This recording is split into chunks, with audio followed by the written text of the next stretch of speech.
Yo, yo, yo, yo. I don't know what's going on.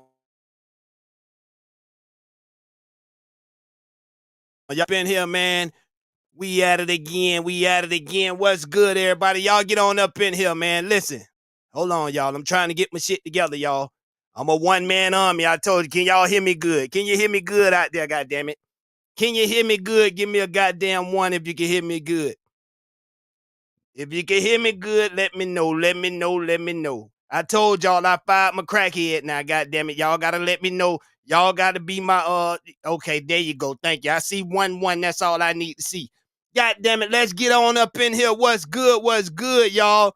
Damn, I don't know what's going on with my goddamn intro sound, but we'll get that. We gonna get that fixed. Don't even worry about it. But anyway, y'all, we a little time. Let me send out my goddamn notification, goddamn it, because we got a big show today. We got a lot to talk about, y'all. Y'all know I've been gone for a minute, goddamn it. I've been, taking care of family duties and shit, and I got other shit that I run now. That was goddamn it. Y'all get on in here though, man. Let me let y'all know something. If you're new to the channel, goddamn it. I'm gonna let you know before you get started. If you're just coming in here, you ain't never been in here before, goddamn it. Before we get started, I'm gonna let you know I fart, burp, shit, and piss. I'm a regular motherfucking person. I'm not perfect, and I don't think nobody in this goddamn chat is goddamn perfect, goddamn it. I don't think nobody is perfect, goddamn it. We do all the above, goddamn it. So don't come in here trying to, we don't give a fuck about your fucked up opinion. You got opinion, you make that, motherfucker. We're not racist over here. We don't care about no racism over here, goddamn it. We stand for all goddamn people over here. Black, white, Asian, Spanish. We don't give a fuck. Whoever goddamn rocking with us, goddamn it, that's who we goddamn rock with. Cause goddamn it, we trying to build one nation under goddamn groove, y'all. We trying to build one nation under a goddamn groove, y'all. We're not perfect over here, goddammit. We're gonna get into it today, man. Look, let me send out, let me put this let me put my link in here. But man, yeah, man. All right, first off, man, before we even get started, man, RIP to the rapper around for a minute, you know what I'm saying, doing this thing, man. And I like the Trouble, man, because Trouble was the type of dude to me, what it seemed like he stayed out the way, man. He stayed out the way. He was doing his own thing. But to see him fall, he'll be the last rapper I think I would have thought that would have felt down like this, man. And then especially by the goddamn female, man. This is the shit it's like it's getting to the point these niggas just don't care no more. These niggas that kill you about a piece of chewing gum these days. They do not give a fuck. You see what I'm saying? Man got killed over a female. Listen. Let me talk to all you goddamn it, psychopath, you retarded ass nigga. Cause see, listen, I almost had a similar situation. You see what I'm saying? I walking by, you know what I'm saying? I'm at a hotel, right? I was working on the road and shit. End of the day, I'm cleaning out my van, throwing all my shit in the goddamn garbage, y'all. So I'm walking by this couple. They fighting domestic violence. All I did was look, y'all. When these niggas have that goddamn domestic violence juice inside their ass, they don't give a fuck about no motherfucking body, y'all. All I did was walk by and look, and the nigga wanted to beef with me. But see, when I turned around, right, his girl went to screaming and shit. Yeah, oh no, he got a gun, all this bullshit, right? I ain't give a fuck about no gun. I snapped my finger two, 3 times, and all my homeboys came running out that motherfucker. That nigga went to hauling ass. By the time we caught him, the police already had him. They already had him hemmed up the wall, so I ain't even see the police at first, y'all. When I ran up, I tried to take a swing. The police jumped in front of us, jumped in front of me, and slammed me against the motherfucking wall, y'all.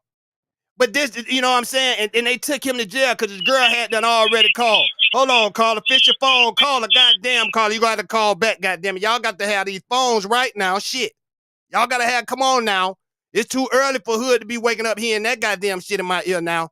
But like I said, y'all, when he came in, hold on, caller. He came in on some goddamn domestic violence shit. Now, me and him ain't have no motherfucking beef at all. You niggas got to stop it, goddamn it. You niggas gotta motherfucking stop it. If the chick don't want you, she don't want you, goddammit. You can't beat it into her head. You can't beat it into the nigga that's walking past. You can't. Get the fuck off that domestic violence juice. Because when you're drinking that goddamn domestic violence juice, you end up in motherfucking jail and don't know why the fuck you in there. Because it's like a motherfucker being high or something. You know what I'm saying? When that high come down, nigga, you realize that you done killed the baby, you done killed the girl, you done killed the innocent goddamn bystander, motherfucker. The fuck is wrong with y'all, man? Get off that goddamn domestic violence juice. Goddamn it. Cause it ain't gonna work out here, man. The chick don't want you, she don't want you, man. Simple and plain. Hey, listen. I like when a chick show me that type of side. Because I know right then and there she ain't no good for me, goddamn. Okay, you gonna go sleep with him around my back and you fuck with him. Fuck it, you ain't no good. You for the streets, goddamn it. You for the motherfucking streets. Who we got on the line? Carol, man, what's up? Carol, oh shit, Carol, you might be got me on speakerphone. Cause I can't hear your voice clear. Okay, can you hear me now? There you go. Yeah, Carol, man, these niggas be on this domestic violence juice, and they don't give a fuck who they attack or who they come after. I was just telling the chat that I went through an incident like that, and I ain't had nothing to do with this guy. Didn't know this guy from a can of motherfucking paint. But he wanted to run up on me because he was beating up his girl, and all I did was look that way. Nigga, hey, shit, if she allow you to beat her, what the fuck I'm gonna do, nigga? Okay. Yeah, you know what I'm saying? She's over there. She's dealing with this. She's allowing this. She didn't say help or nothing. She told me when I looked over there, he started coming at me. She was telling me, keep going. Yeah, I'm like, man, you trying to take up for this goddamn nigga. Yeah, he crazy as hell. Come on now. Yeah, but but you know what? They said that there was her ex-husband that killed Trump. See, that's crazy. Yeah, she was divorced from him, and I guess you know me, some of these dudes, these females do it too. My son going through something right now. He has a baby with a girl. Come on. She coming through my windows and all type of shit, hood. God damn it, he got one of them, Carol. Oh, man, look, but I'm going to tell you what I did, though. What you did? I put that shotgun on that motherfucker. What the fuck is you doing? What the fuck is you doing? Hey, but that's wait, Carol, listen, hold on, new caller. In the world. Hold and on, you coming. Go ahead, Carol. And you coming through my fucking window over my son. I told my son, you put that motherfucker up. Whatever you got on the tip of that motherfucker, you put it on the shelf. I'm trying to tell you, Carol, I had that same problem when I met Peaches. I was coming out of a bad relationship. This chick was doing the goddamn same shit. So you know what happened? It wasn't, I ain't had to pull out no shotgun. You know what I did? She came over one goddamn day. I told Peaches, get her ass. Peaches beat the shit out of her. I ain't hear from her no goddamn more. She knew it was over. You know what? Carol, she knew it was over when I let the new girl beat her ass. She knew it was over right then and there. God damn it. Yeah, man, come through my window, bro. I said, this shit here crazy as hell. So I done had to get a camera and a sensor on the motherfucking window because I'm like, there's too much going on. And she done broke the motherfucking lock on my window, right? Come on now. You know what I'm saying? Come on. So I had to call the police on this crazy bitch because I'm like, look, I'm about to kill you, little girl. Oh, my God. I don't know what's wrong with you. But you ain't gonna be coming through my windows. We got a new call on the phone with a new caller. What's going on with you? Hey, this is California. Say, Cook, how you doing? We got California back up in here. God damn it, we sure need you in here today because we gonna talk about it today, and you know what we're gonna talk about. You know what we're gonna talk about. Right. We need you in here today because we got Cowboy on the roster and we got goddamn this Nipsey trial. You know what I'm saying? And in the way, you know what I'm saying? Let's just switch gears real quick and talk about this Nipsey stuff. The way these people is portraying this shit on the news, it almost seems like the news is telling us, look, this nigga might walk. I'm gonna tell y'all, and hold on, they're telling me answer the line, but I'm gonna tell y'all why. You know what I'm saying? Because they already talking like y'all that they don't have enough evidence to make this a first-degree murder case. This is what it sounds like to me, goddamn it. I don't know. Y'all tell me. I don't know. And new caller, what's good with you? It's Caleb, man. Caleb, what's going on with you, man? What's up, big brother? Brother? Oh, man, I can't complain, bro. I can't complain. I know. I can't complain either, man. I'm just listening. That's right. But Carol. That's right. Huh? In California. Go ahead. Yes, I'm here. Is it just me, or because see, you in California, and I know California news is probably showing more than our news and everywhere else is showing and shit. But how do you feel about this? Do you feel that this guy is going to get a trial where they're going to convict them on first degree murder and shit? You know what I'm saying? Or do you feel this guy's finna walk out the goddamn door? Because listen, it took 3 motherfucking years for them to get this trial started. You know what they was waiting on? Witnesses to disappear. You know, motherfuckers, you know what I'm saying? To hide, they hide somewhere now. You see what I'm saying? Yep. And when she get done, I'm gonna tell you something, Hood, and then I'm gonna be quiet for the rest of the show. But when she get done, I'm gonna ask her. You got something to say it, bro. You ain't gotta be quiet. Yeah, listen. I'm talking to all y'all. Go ahead. I'm talking to all y'all. Hey, Caleb, fix your phone. Ahead, big brother. Fix your phone in the background for that noise won't be echoing. You gotta loud echo. I'm on my Bluetooth. My bad. I'm on my turn the Bluetooth off. Bluetooth don't agree with Hood Talk News. They hate that shit there. Yeah. Hey, Hood. I'm gonna come down there. And that's right. Tell you, I can't nigga, I'm gonna push you around on the beach too when you come. I know it. I'm coming. God damn it. Hold on, y'all. Let me get this other call in here. No. You feel me? Yeah, but listen, speak on it, Caleb. How do you feel? I can't speak on it. I can't. Go ahead. Ask the question. No, I'm saying, how do you feel about that? Do you think this guy? And we got a new caller too. New caller, you could dive in anytime too. But how do you feel about that, man? Let me drop this. The whole government, man. You know, and it's bigger than repeat that again. Repeat that again, Caleb. Nipsey was fighting the whole government. He was fighting the whole system. You feel me? So it's bigger than it. Blue and red. It's bigger than all that, man. You know what I mean? And everybody was participating in that.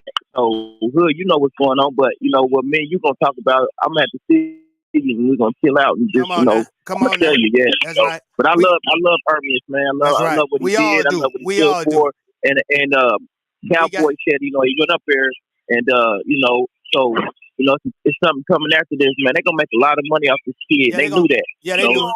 They knew it. We got Afghanistan, too, on the phone. Somebody's phone is squeaking. Caleb, that's your phone still? That ain't mine, bro. That ain't mine, big brother. Y'all check y'all phone, please. Because that ain't mine. That ain't mine. Real bad, man. I took my Bluetooth out. I did everything. Yeah, that ain't mine. And if y'all can't get in through the phone line, you could hit that link that I dropped. But we got my brother. Hey, Hood, I feel like go ahead, Carol. Go ahead. I feel like that.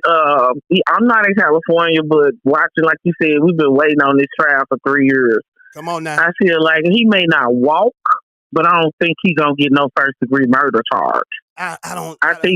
I think he's not gonna do the time that he needs to do. They probably get that nigga about 10 years. I'm telling you, man. I don't think they're gonna give him no first degree murder charge because, like you said, with people disappearing, going here and there, they done waited till everybody out of pocket now. Now you want to talk about now the trial. You know what I'm saying, man? This shit is beautiful. I think they did that on purpose. What you think, Afghanistan? We got my brother Afghanistan in here too. Hey, Afghanistan. Hey, Miss Carol, how you feeling today? That's right. Man, I'm sad about this Nipsey situation, man. I mean, he ain't gonna get the justice he deserves, Afghanistan. You can feel this shit. You can't be mad about it. Come on. But first and foremost, hold on, Afghanistan, for real quick. What you say, California? Say that again.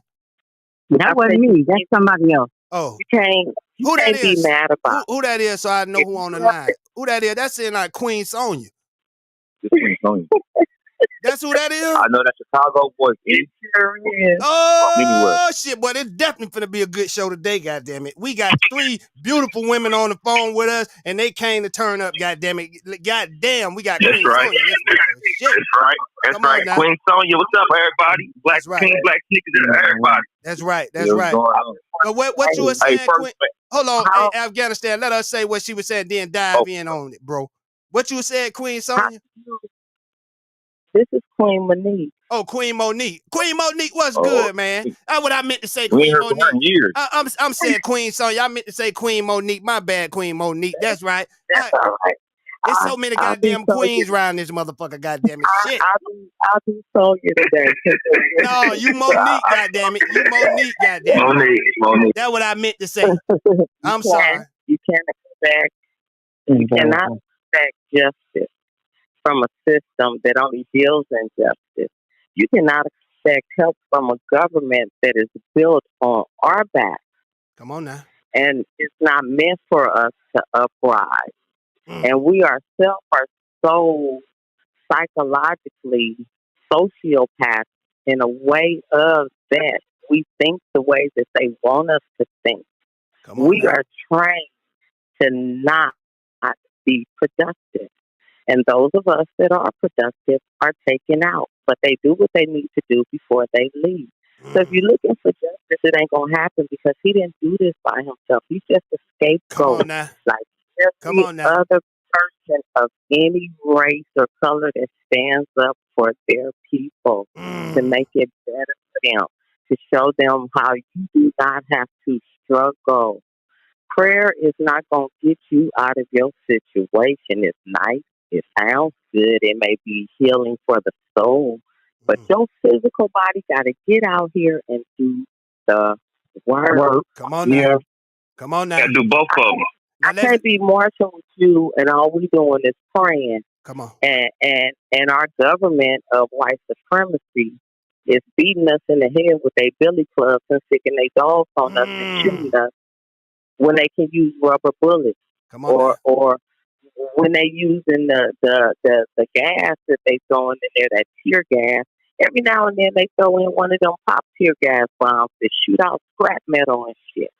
So if you're looking for justice in an injustice system, you're going to be forever looking. Now, hold on, y'all. Let Afghanistan dive in there on that now. All right. Hey, man, first off, man, you know, congratulations to anybody that had kids graduate. That's right. I had 2 kids walk across the stage, and I'm a proud dad. That's the best accomplishment. Congratulations, Afghanistan. That's right. Yeah, my son walked in the top 10% from having 8. Good. That's great. Hey, man, I'm proud of my boys. But either way, you know, I was what I think is going to happen. Well, first now, what they're doing now is getting the jury selection together, and they say that could take up to about 2 or 3 weeks. So they say, and then you know, as far as Eric Holder goes, I think he's going to walk because I think they're going to throw in the fact that he's mentally unstable. 1, 2. I think that they're going to throw in the mob on one action.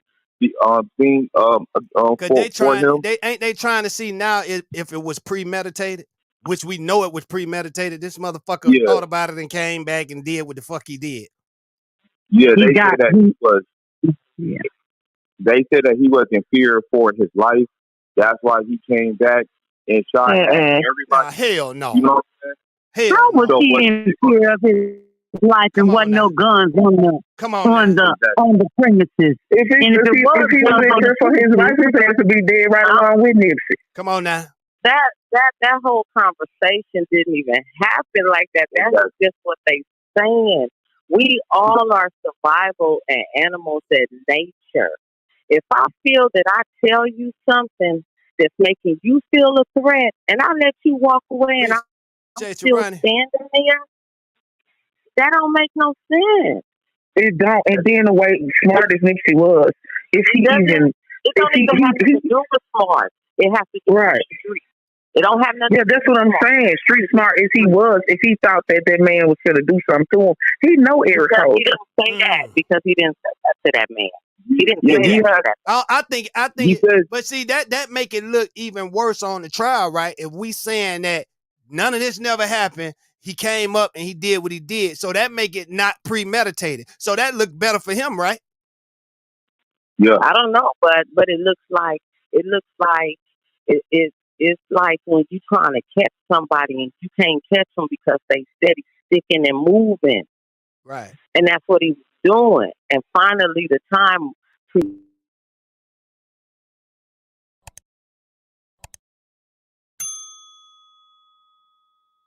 that's just my personal opinion. I would never tell somebody something like that. I'm with you on that. Come on now. Especially if they're mad. he always talks about having that killer instinct. Like he knows when something is going to happen.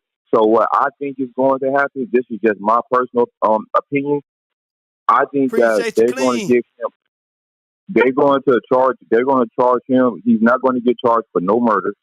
What he's going to get charged with is for the thing of having those guns, which is going to carry 9 to 10. What is it, like 4 to 10 years? They're going to give him time served. He's going to go back and do a year and get off on parole. That's what I think. But if you go back and watch the tape, you can see he's holding guns. Come on. I mean, you can see that he's holding 2 guns. And he shot another person. Well, he shot that Latham man. Latham, I don't know his name. Latham. Kerry Latham. He shot him. And his ass is disappeared too. You ain't heard enough about Kerry. No, you ain't. Yeah. And where's the woman? There was the woman that was driving the car. Where was she at? Come on now. She should be locked up. She should be locked up just as well. If you start going back, starting from the beginning and look at it, I'm just saying, if we're talking about an individual who not only has street smarts, but is smart by astrological, knowing the comments, breaking down the computer, rebuilding it, all of that, investing in his community and all that. That man did not have that conversation with him like that. Come on. I don't care what nobody said. Yeah. But you got to think about this, man. If he had that conversation with him, at the least, he would have walked into his store. Come on now. But see, at the most, he would have got into his car and left the whole vicinity. Yeah. But he stayed standing right there in the parking lot surrounded by other people. But the so they did not have that conversation. They lying. Hold on, y'all. But the thing I don't understand, right? Why is this getaway driver not? They don't have her in custody? Because think about it now. They put the RICO on Young Thug, them bitch that cooked the dinner for him in jail right now. They don't give a fuck who it was. Next to him, standing next to him. They braided his hair. Them motherfuckers in jail right now. So why is this case different? That's what the fuck I don't understand, man. I do not understand that shit, man. Because the government is involved, and he was a this case is bigger than life. This case is bigger than life. The venue of the different states. What they do in Georgia, they don't do here in California. And now if they're going to make that a new law, anybody that was arrested or persecuted before this law is in effect, they can't be tried on the new law. This is moving forward.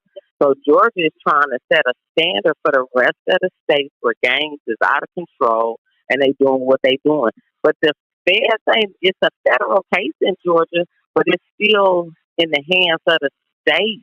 Right. Even though the feds picked it up, it's not a federal case. That's a state case. But all them people, I'm going to say this, all them people that was in that parking lot. Come on, man. Nobody stepped up to the plate. Come on, man. That's what I'm saying to you. He's a scapegoat. The time just extended itself. Yeah, he the patsy. He didn't care who was in. It was kids in that parking lot too. He didn't care who was in that parking lot. It did. So the way because he had that agenda from the start. Yeah. It's just crazy, right? It's crazy how they got a cap on all the cell phone videos. You mean to tell me nobody? It's niggas recording their own death. It's niggas dying saying I'm dying, y'all, with the phone in his goddamn hand. Come on, man. You mean one motherfucking phone recording the nothing? That shit, just fucked me up. You know what I'm saying? Nobody put out nothing. Come on, and all that stuff is on social media. I mean, it's like 20 deaths been recorded all on TikTok. Come on, everywhere. It's like that's the thing. Come on now. Start watching more of your Jason Bourne movies. Those CIA movies we be watching. I love it. It tells the truth. They only ask for your phones to erase everything. They can go in and erase anything they want to. They got satellites that are out the damn sky and blow your car up from what? Come on now. 100,000 miles away? Come on. And then we can even that's why they making every fucking thing digital. That's why they making everything digital. We can even move so they past, can control shit. We can even move. Listen, we can even move past the cell phones, right? We can move past that. What about the people? Ain't nobody making no videos online saying, "Man, I was there all night," like California said. All those people that was in the parking lot, man, ain't one motherfucker. All the way down to the girl. Come on, man. You remember the girl that started running and jumped in her truck or her black truck? I remember her too. She didn't come forward either. I never seen this in my whole life. He was buying up the community. He bought that strip mall up. Right there, he took generational wealth from other people that's invested in that community. Hey, Queen Monique. He's starting a new one. And he ain't selfish. He's putting aside for his family, but what's left over, he's sharing. Because he knows how it is. And he was doing that. He was helping at the schools. The state don't want to take care of the schools. He went to that school. He going over there fixing it up. They didn't like the fact that he owns that. They gentrification. I keep saying this. Yeah. Gentrification. I want to say this over at the Baldwin Hills Mall. The black people came together with $150 million to buy that mall. That's what they bid it for. They thought the black people, the black community couldn't do it. When they saw that they had the money, they told them they wouldn't sell it to them, and they sold it to a Russian for less than $150 million. Just so that mall could stay in the community. Right there on Crenshaw and Martin Luther King, starting at soccer. You right about that. I got to go back to work. What you were saying in Afghanistan? Oh, you gotta go. You gotta go, Queen. Yeah, but I agree with what Afghanistan say. He gonna get time served. They're gonna put him up in a nice luxury mental health place because it's deeper than him. The nigga gonna walk. I said from the beginning. Yeah. He need to be in. He need to be in out in the population. He want to populate and kill somebody, even though he's a scapegoat. He needs. I don't know. LA, LA is in pain. People don't even understand LA. It's a lot of, you can tell the faces. It ain't the same. Not the same at all. Yeah. That corner is. I hear a lot of that. I hear a lot of how gloomy and bad LA feel when you go there now. It's like people like it ain't been the same, man. Because y'all ain't. I mean, LA ain't been getting no justice ever. You see what I'm saying? What with Rodney King? Y'all wouldn't call that motherfucking justice. Yeah. So the way they beat his ass, hell no, they ain't give him no justice. They ain't give him no justice. But what you were saying, Afghanistan? All right, first, okay. So the one thing I wanted, just like the Queen was saying, I hear a lot of this. He wasn't bigger than the program, but what people don't realize is the government is going at this man because he was coming up with programs to make the people bigger. You know what I'm saying? And all this 60s kill one, whatever. Cowboy said it the other day. That's some bullshit. You know what I'm saying? That's the shit that came out after Nip passed. Now another thing that I was looking at was they did not want to give Nipsey and them the permit or nothing to be in that lot, right? But they was willing, as y'all seen on the documentary, they was giving them permits to other properties. You know what I'm saying? So why wouldn't? So y'all want him out of this property because it's between the stadium. It's another important business in the Staples Center, right? So that means that it's a lucrative business, and the price is going to rise on it. So that's like something that I keep on looking at is we have to follow the money, and when you see who's all involved in this, like Stephen Burdoff, you know what I'm saying? He's one of the he's an ex cop, an ex sheriff or something.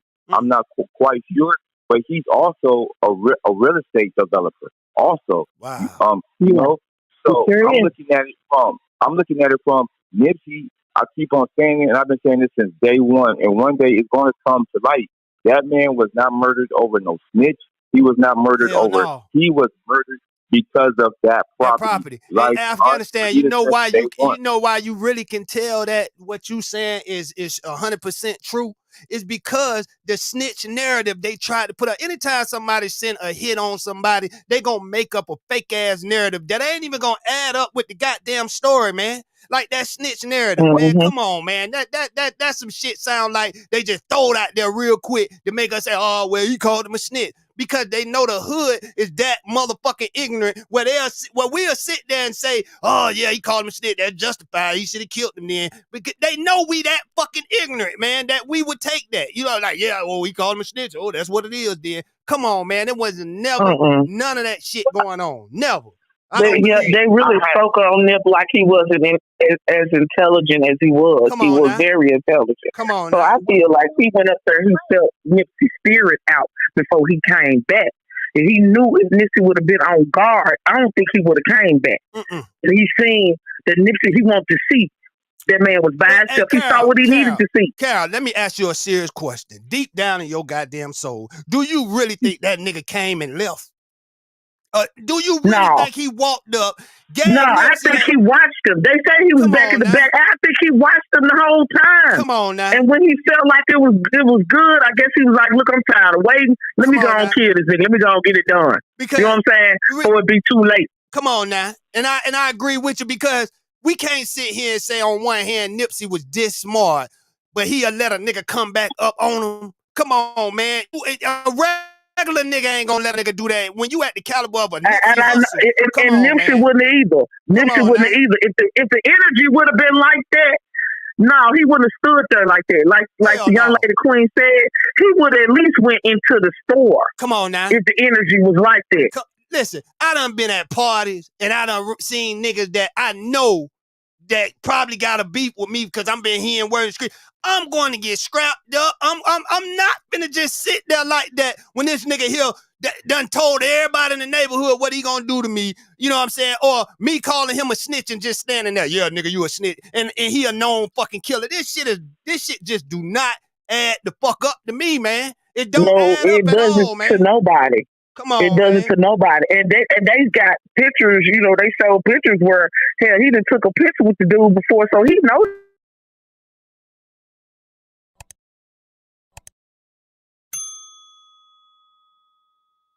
If that conversation would have happened, I just don't believe it. Come on now. He wouldn't have said there. That's just like calling. No. That's just like it's crazy. That's taken away for all we believe about Nipsey. That's taken away. If we feel that he would have stood there after calling a nigga a snitch, come on, man. Ain't nobody feel that untouchable. And you remember the video where they was filming Nipsey and he got upset and he was talking to the little reporters. You know what I'm saying? Him and Laura London was there and he went in the bitch truck and grabbed her phone. Come on now. How he was talking to them. He was on guard about something that small. Y'all want us to believe that he wasn't on guard and he knows it's a known killer. He know this nigga a killer. And no, I don't think that. I don't think he would have stood there. Hell no. Check this out, y'all. What y'all think? How y'all think this jury gonna be picked? Yeah. That gonna mean a lot too now. Because white people, I don't even know what to say about this jury. The other side don't understand street shit like we do. You see what I'm saying? So they might just go by off of some shit that like look at the camera footages. You know what I'm saying? We got to have more proof in this courtroom than just a bunch of shady ass witnesses. You know what I'm saying? And some fucked up camera footages. We got to have more than this shit, man. Especially if they don't like gangs and stuff. You got people that don't. Go ahead, my sister. No, I was just saying, you got people that don't like gangs, people that don't want. You got people that might be like, you know, that you might have people that might not want to see people rise. I don't want to see him rise above because he was rising above his circumstances. He rose. And he completed the assignment. But damn, did they have to really take him out like that? Take him out, man. They ain't have take a man 10 times. Come on, man. But this is an evil. This is the evil and cruel world we fucking live in, man. This is the evil and cruel world we live in. I can't turn back the hands of time, but I wish Nip would have kept his black ass at home. Yeah. Oh, I don't know why he was down there. Why? And he didn't have J-Rock there with him. Come on now. Because I'm telling you. And everybody was like they were on their way. And I think every holder knew everybody was on their way because it was an inside motherfucker letting him know what was up. Come on now. That's what I think. But we got for real, because it ain't no way you gonna catch him slipping like that. Even this is a man. I believe that I just do not believe that nobody had nothing to do with it, that Nipsey know or whatever because of how it happened. Right. I just don't believe he would have just got killed in front of his store like that. I don't think that was coming to the store. Black Sam wasn't even at the store. He's like, man, and they say he used to just pull up in Nicholson Gardens with all his jewelry and stuff. I think Black Sam or a J-Rock would have been probably the realest nigga that would have jumped in front of that goddamn bullet for Nip. They would have. They would have. Now the other ones, a lot of niggas talk now. I don't know. They ain't show me that side, but I think I know for a fact. I believe Black Sam and J-Rock would have jumped in front of a goddamn bullet. Cause J-Rock, they wouldn't have. Come on now, cause J-Rock. Yeah, because J-Rock cried like a baby about Nipsey, man. He punched whacking his shit about Nipsey. He ain't bullshit. He's not playing no games about Nipsey, man. And that thing is, right, did y'all catch the No Jumper interview? You know what I'm saying, with Cowboy? Did anybody? No, I ain't seen it yet. I call half for it. Now I will say, y'all, I'm gonna give him his respect on one thing, and it ain't about the Nipsey shit. Because much as I call him a low down, smoking dope ass motherfucker, he came out and he admitted it that he was a low down, dirty, crack smoking motherfucker, man. That's when a man admit to his flaws. Now I can't get on you about that no more. You admit it to it, you say you were doing bad. You know what I'm saying? But we still got a problem with this Nipsey case. Because you coming on this motherfucker talking about uniting gangs, nigga. You need to get your ass down there to the courthouse and be that good witness that we need, because you seen everything, nigga. Even if you ain't running. He been down there. Come on now. If you He been down there. He been down there. He been down there. He better stay the fuck down there. Yeah, he been down there. Because he gonna be the only reliable goddamn witness, goddamn it. Because everybody else is getting lost, goddamn it. The girl, we ain't gonna. Come on now. But Hood, if he was his boy, he should have been out there instead of shucking and ducking. I'm sorry. He shouldn't have been out there shucking and ducking in the store. He talking about he was in the store, talking about he was in the back. Y'all was in the back. You ain't in no damn look at all the videos where all of them always right up Nipsey ass. So you mean to tell me this particular day, nobody trying to see what's up with Nipsey, nobody standing right beside him. He outside. None of y'all outside with him. That just don't make sense to me. It don't make sense. It just don't make sense. As soon as you go in to have you a goddamn lunch break, this shit happen. Come on, man. Exactly. And you say you saw this nigga in the fat burger. So you mean to tell me this nigga ain't said nothing? He ain't give you no fucked up vibe or nothing. Hold up, Carol. What's even worse, at least Cowboy should have came out and said, that didn't happen. Ain't nothing happened about no snitch shit. Ain't none of this shit happened, because you at least know that. You at least know no snitch shit one call and none of this shit. You is helping them paint a fucked up narrative about Nipsey murder, goddammit.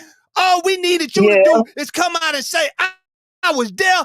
I was a coward motherfucker. I ain't do nothing. But this is what the fuck happened. I seen it all, nigga. You ain't coming out. That's what he said. Look, I ain't want to get my punk ass shot. So I didn't come outside.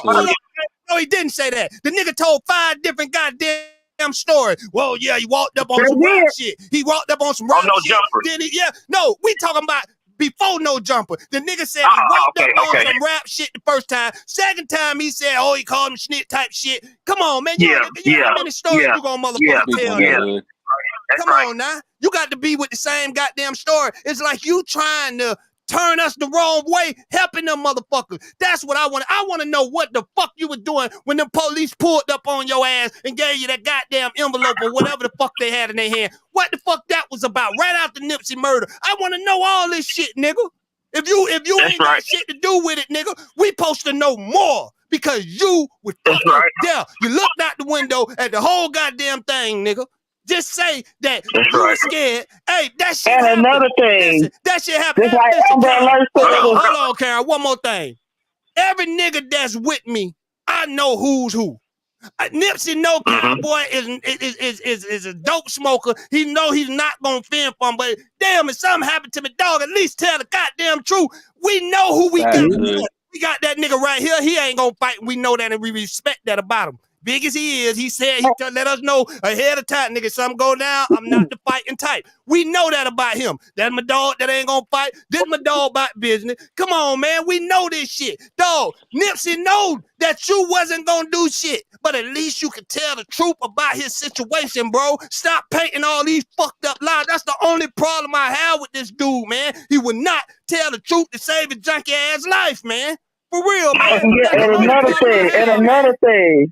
And another thing, these damn bloggers who be interviewing these motherfuckers, they never ask the right motherfucking questions. When you be watching it, you be like, damn, ask them this. Ask them this. Because there be certain questions where you can catch a motherfucker up in a line with. Yeah. You hear me? They don't ask those questions. Listen, look who he going to do the interviews with. No Jumper. They not going to ask the right question. They gonna ask the question to make that. They just got them on there for their podcast to do so. Okay, we got a Cowboy interview. They ain't gonna ask Draws run all that out there, man. Draws run that. He oversee all that. So everything is calculated. If you could really read between the lines, he did a No Jumper interview right before the trial. See, everything is calculated. Then right after the trial, they're gonna drop some documentary or some movie or something. So it's all money and not land. Y'all go ahead. Come on now. Where the true friends at? Where the people that? Let me add on where you at. Come on. I want to know who that white boy. You know what I mean? Look, salute to everybody. That's right. We want to know that too. Hello. Go ahead. Let's let King T get up here. He's been waiting patiently. Go ahead, King T. It's good money. I love to hear our people speak. You feel me? That's right. Let's keep this a buck, right? The man, when we talk about Cowboy, like you speaking on right now, Hood. Come on. Why is it that you walked away talking about you want to go eat your food? Come on now. At the time, the man about to get hit up. You know what I'm saying? Come on now. So if you already know that there was bad situation happening, a bad vibe happening with old boy being over there, just because he just bounced out, whatever the case was, why didn't you make sure that it was either in the store or left the store, whatever the case was, why your spider sisters didn't go on if you such a hood ass nigga? You feel me? That's one about that nigga Cowboy. Because let me tell you something. He had a tray of food. You mean tell me hood niggas, we got to go sit down on our goddamn table and everything else? You couldn't have broke that motherfucking thing open? No, you gonna get right outside. You know what I'm saying? Come on. King T, you know what I'm saying? King T. So he used that excuse. You know, hey, King T, you know the point he keep trying to make us know on No Jumper is I ain't never asked Nipsey for nothing. Nigga, we know you asked him for something. Nigga, ain't we looking at you, we know you. You keep trying to prove the point that you take care of. Let me tell you something. Come on. Let me tell you something. That nigga, like you said, was a dope fiend. Okay? Come on now. A lot of them cats, whatever the case was, couldn't even get a job. It was ex-felons and everything else. Nip sat there and put everybody on. Come on now. You see what I'm saying? Everybody was eating. The sad thing is, when Nip was growing the way he was, other people couldn't stand the fact that he was grown so high and they were still at the same level, even though instead of appreciating the fact of what opportunity that Nip then gave them. Yeah. You feel what I'm saying? So Nip was at the, so Cowboy at the store, whatever the case was, always felt like he should be in a bigger position. Okay. Then you got the situation with Big U, then you got a situation with Big U, that Big U, his name was coming up on the songs in Victory Lap, and that album, you know what I mean, was doing well to the point where, you know what I mean, Nip was nominated for a Grammy Awards, and then people started deciphering the words that Nip was saying in some of them songs when he was calling out Big U, talk about big homies, don't, you know, this, that, anything else. You see what I'm saying? Then on top of that, he got into that altercation with Big U, 2-3 months, 4 months before that. You know what I'm saying? Come on now. And then all of a sudden, Shitty was one of them niggas. That they called on to sit there and put in work. All of a sudden, he's gonna happen to pull up and be like, "Oh, let me just go ahead and holler at him." Oh, he said, you know, you got paperwork out there that you might want to go clear up, and he's just gonna do that randomly? Nah, he was over there telling him where the dues at, where the money at. That dude came over there and he did what he did to Nipsey. That was a orchestrated fucking hit. Come on, man. That was a motherfucking hit. God damn it. I was on some hater shit. I believe he was watching him. Hell yeah. He probably, hey, listen, that probably wasn't the first day he went up there. Where's the street camera? Like I said before, Soulja Boy did a hit and run. Y'all had a fucking street camera footage of this nigga on every block in LA. So you mean to tell me y'all can't see where that nigga was at the day before? That's what you need to find out. He probably was plotting the day before up there. He probably was up there all fucking week watching him. But hold on. One more thing, y'all. Them Alphabet Boys was already on the case watching Nipsey. Ain't that's what was said? What the fuck they was doing? Why rappers keep turning up dead and always got them Alphabet Boys watching them? But the Alphabet Boy, they can't dive in when they seeing the killer coming to do some harm to these people. What's up with that, man? What the fuck up with that, man? It's funny how you say that. Look, everybody after Nip passed away, everybody came up. You see what I'm saying? For our man being gone, whatever the case was, God rest Nip's soul. You feel me? You know my son's name after him. You feel me? His nickname is Baby Nip. You understand? I'm telling you. You know I'm Eritrean. You feel me? This run deep in me. That's why I sat back and listened to everything else to hear what y'all got to say, whatever the case was. First, let's address this, okay? The motherfucker ain't getting off. Okay? So anybody that's you answer this question. Well, why did they kill? I'm still upset about this too. Why did they kill Sandman Ngusis? Sandman Ngusis wasn't ready to. You know what I mean? Let me tell you. Here's the thing. What you got to understand, okay? Our people, sometimes the shit that's done to us, especially in this gang life, whatever the case was, is motherfuckers you already know. Okay, that's the sad thing about this shit. You know what I mean? So just like how Shitty did what he did to Nip, whatever the case was, some of the biggest ones in every neighborhood that got took down, whatever the case is, was niggas from their own hood. Period. Okay? So it ain't even ops, it ain't even other niggas across the street, just everything else. It's always bingo. It's always people that you know. That's the key though, King T. You know what I'm saying? If we could stop looking at that almighty dollar as our God, because see, when you step into a hood full of poverty and a bunch of people that ain't living good as the next people that they see on motherfucking YouTube or social media anywhere, all you got to do is link a dollar. Listen, I'm gonna tell you, I know a nigga that'll go kill the whole neighborhood for $500 right now. Don't give a fuck about nothing. You see what I'm saying? But here's the thing though. When y'all know somebody that it's the price. You 100% right.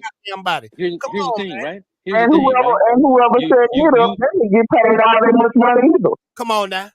Here's the thing, right? When you got people that know what you done did when y'all was riding together when y'all was younger, then all of a sudden you might elevate to the point of where Nip is, where he's sitting up here doing good for himself, his family, and his community, right? Then you got some niggas that sit there and go under if it's God rest, all the dead homies, if it's being locked up, or some of us like some cats in the hood do. Some cats go sit there and start smoking and whatever the case was and start telling to the police what happened in the hood. You feel me?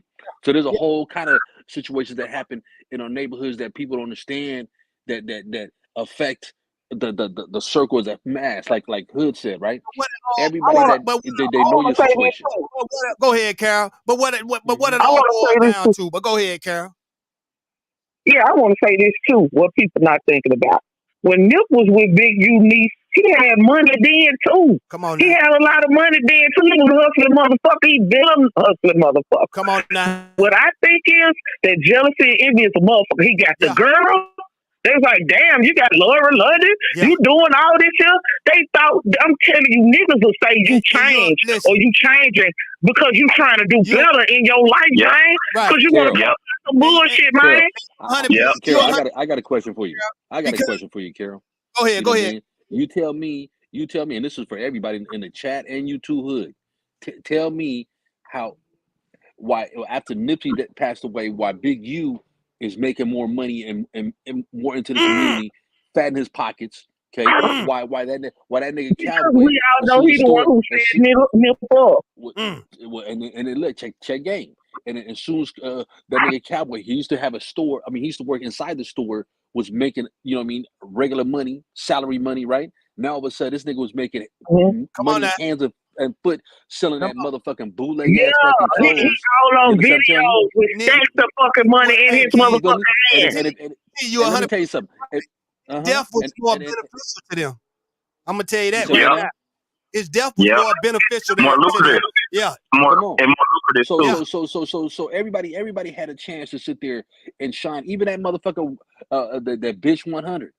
Come on, what I'm saying you. Nobody knew nothing about him. Nobody knew nothing about him until he started speaking on Nip. Charleston White. Disrespect. White. Man, come on, man. Another nigga. This is all the game they He's the first nigga to sit there and say fuck Nipsey, whoop diddy woo, this everything else. And then when people got on his helmet, because he was doing that shit for clicks and views, you feel me? And then all of a sudden, I'm not talking about Nipsey. I'm talking about the gang member. I'm not talking about Aramis. Switch it up. Not Ermin. Come on, man. But then turn around. When this bitch. Yeah, but check this out though. When this bitch 100 sat there and said, "Hey, I got a tape on him, supposedly doing this, whatever the case was." This bitch ass nigga Charleston White a few weeks ago talking about, see, I told you, Nipsey's a cum drinker and this everything else. See, everybody do things off a dead man's name to try to make themselves more money. And I agree, Carol. I agree with what you saying, right? And it's one thing I would clear Big U name right now. I would clear his name right now. If the nigga could tell me why the fuck he was laughing when they said justice for Nip. Explain Bingo. that. Bingo. He said, you see, and then you remember he was telling the motherfuckers in the background. He was telling the motherfuckers in the background, Hood. He was like, he was like, justice for Nip. He said, you see that justice for Nip, and then he laughed. I will clear your name right now if you can explain that shit to us. I will clear you right now. Hood. You won't have tell the audience what that happened. Tell the audience how soon it was after Nip passed away when that video came out. Come on, right? Damn, that right after. That was in the same year. It was. Forget the year. Forget the year. It was. Bro, it was like a week or two after the funeral. Come on now. Yeah, and then all of them that was involved. That was like a week or two after the funeral. So that shit was still fresh. With Nipsey's face on there. Even though they knew the family didn't want them there. The family wasn't getting that motherfucking money. Disrespect. It was nothing but disrespect. Nothing but a whole bunch of disrespect after this man died. And then y'all want us to clear you and say you ain't got nothing to do with it and all this shit. Man, fuck capitalizing off of Nip's death. That's what they was doing. So that means all you motherfuckers to me had something to do with it. Whoever that was capitalizing off of his death, they had something to do with it. Because I would have been so fucked up. I couldn't have sold a motherfucking shirt. I probably would have been laying out there on my nigga grave, laying out there like that, my nigga. But see, hey, listen, I'm cut from a different cloth. I wouldn't have been on no internet. You would have heard about niggas getting pressed out here on the streets that was in that motherfucking parking lot, man. If y'all, listen, hold on, let me just say one thing, y'all. If you're gonna gangbang, you got to have something behind this shit, man, because it ain't standing for nothing. A gangbanger get killed. And no gangbangers is doing their goddamn investigation trying to figure out what the fuck it really is, goddamn it, or what's really the fuck going on. Come on, man. What the fuck? I never in the history of hearing about gangbang. I thought gangbangers go retaliate and make motherfuckers step up and answer to what the fuck they did wrong, goddamn it. What the fuck is going on? Big U is out here laughing at the man. Man, the code ain't shit no more. Cowboy is capitalizing off the man shit. Come on, man. Get the fuck out of here with that bullshit, man. Come on now. He did that shit a couple weeks after Nip passed away. You know what I'm saying? So you mean tell me somebody that was from your motherfucking neighborhood, you know what I mean? That you sat there, used to manage, that you seen from a kid grow up to be the man he is, everything else, that the whole world love him. Come on, you gonna sit there and laugh at that shit. You know what I mean? That's some disrespectful shit. That's why his bitch ass wasn't invited into the motherfucking funeral. California, want to ask you a question real quick. Go ahead, my sister. I want to I want to know where TMZ was since they always be on the scene. Exactly. There you go. Where were Then they put out the first footage. They get the footage first from that gas station. We wouldn't even have it if these stupid motherfuckers wanted to put it out. But shit, we don't know if they already had that footage. That shit probably was emailed to them soon as it happened. All this shit probably was planned out. Come on, man. TMZ is the one that told him about Kobe. His wife didn't know that Kobe. TMZ was on the first scene. They the ones that had pictures of the helicopter. Now, but they ain't got pictures of Nipsey though. But yet they supposed to be on the scene. When does somebody great die like Martin Luther King, Malcolm X? When they all die, we made a fuss about this shit. Why the whole world want a motherfucker to be so quiet about Nipsey death? Oh, y'all know what you're talking about. Shut up. This such business. Come on, man. Come on. Why the whole world want to? None of them folk come out. Then my mama went on BET and let everybody know she know what the fuck going on. I like moms. They need to stop covering her mouth. Because mom's telling it all, goddamn it. Dad had to look at her at BET or what, like, hey, shut up, goddamn it. That showed how he was looking at her hood. Mom said, I will fall for this shit. Dad looking at her like, man, you gonna get, man, them gang bang, the people gonna come for us. Shut the fuck up. That's how he was looking. And she didn't give a damn. Because the mama basically was saying that it was inside. Shit. Yo, come on, what you say, California? She speaks to the ancestors. And she goes to an African church. And they go back. They do Sankofa. They go back. The ancestors is talking to her. And it's real. It's real. Grandma and mom's telling the truth. You can listen to them. You tell the truth, sis. Telling the truth, goddammit. When they say what's going on, they got the cover over their mouth because, you know, the dad and Sam, they understand the street politics. Niggas don't give a fuck about your grandma and your mama, don't nothing. When it comes to street shit, nigga would kill all of them. Yeah. These days, these niggas is not playing fair. Back in the days, hey, Hood, like you said, it's all about that money. Come on all now. about that money. We didn't go after mamas Hey, and y'all, did y'all see Little Nip and Laura London was looking down. He put his hand under his mama's chin and pulled her head back up. Did you see that? Man, when I tell you, man, if that baby got that type of smart, that was around him. He was already being fucking taught by his dad. Come on now. Yeah. Come on now. Yeah. So there is no way, man. I just can't believe, my niggas. Ain't no change in us, man. Listen, Carol. Why is y'all killing your help? Come on. You always whining about help. Come on. But whenever help comes, you motherfuckers kill them. Come on now. And listen, after Nip, who else got killed the same goddamn way? Didn't Dolph get murdered the same motherfucking way? Yep, Come on now. Yes. Come on now. Yes, dog. Like I said, niggas doing the same fucking thing all the time, man. That shit's bad, man. But be talking about we ain't got no help. They don't want to do this. Somebody trying to set up the help no ass. And Carol, and here's the thing though. This is a sad thing about it. You know what I mean? That you got a man like Nip that was doing so much for the community. You feel me? That was trying to sit there and invest in the community, whatever the case was, and build from within and be that representation of a black entrepreneur that stayed in his neighborhood and everything else to try to sit there and take care of the people and the kids out there. You know what I mean? Try to give people jobs that couldn't get jobs. So instead of Cowboy and them respecting the fact that this man sat there and gave him a job, whatever the case was, the jealousy, the envy, the hate and everything else started coming out their motherfucking pores like it was a motherfucking, you know what I mean? Like they were dripping, like they just took a shower. You feel what I'm saying? You? That's how sad it is. You know what I'm saying? So instead of us looking at each other and saying, "Dang, look what this man doing for us." You know what I'm saying? All that hate just came out. And it led up to this bullshit, whatever the case was. And that's why you got niggas laughing at the fucking Instagrams. Them the ones that always fall, the ones that's doing great shit for us. It ain't no coincidence. Man, California, you were trying to say something? But I don't know if you saw his will. He has a will, an actual will. It's a will that all the stuff that he was doing. He was getting ready to take it to Philadelphia. Different the major cities in America. He was going to go to Houston. He was back in '9.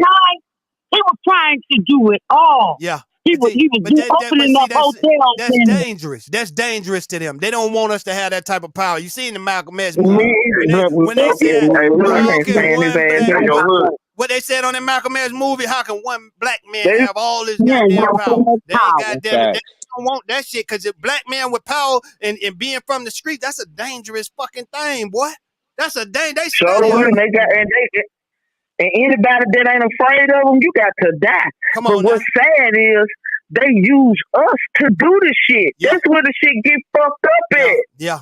Well, they said they'll kill us for a double piece of a nickel and a bubble gum. That's why I've heard that all the time. I heard that my whole life. They said they'll kill a black woman or a black man for a piece of bubble gum and a nickel.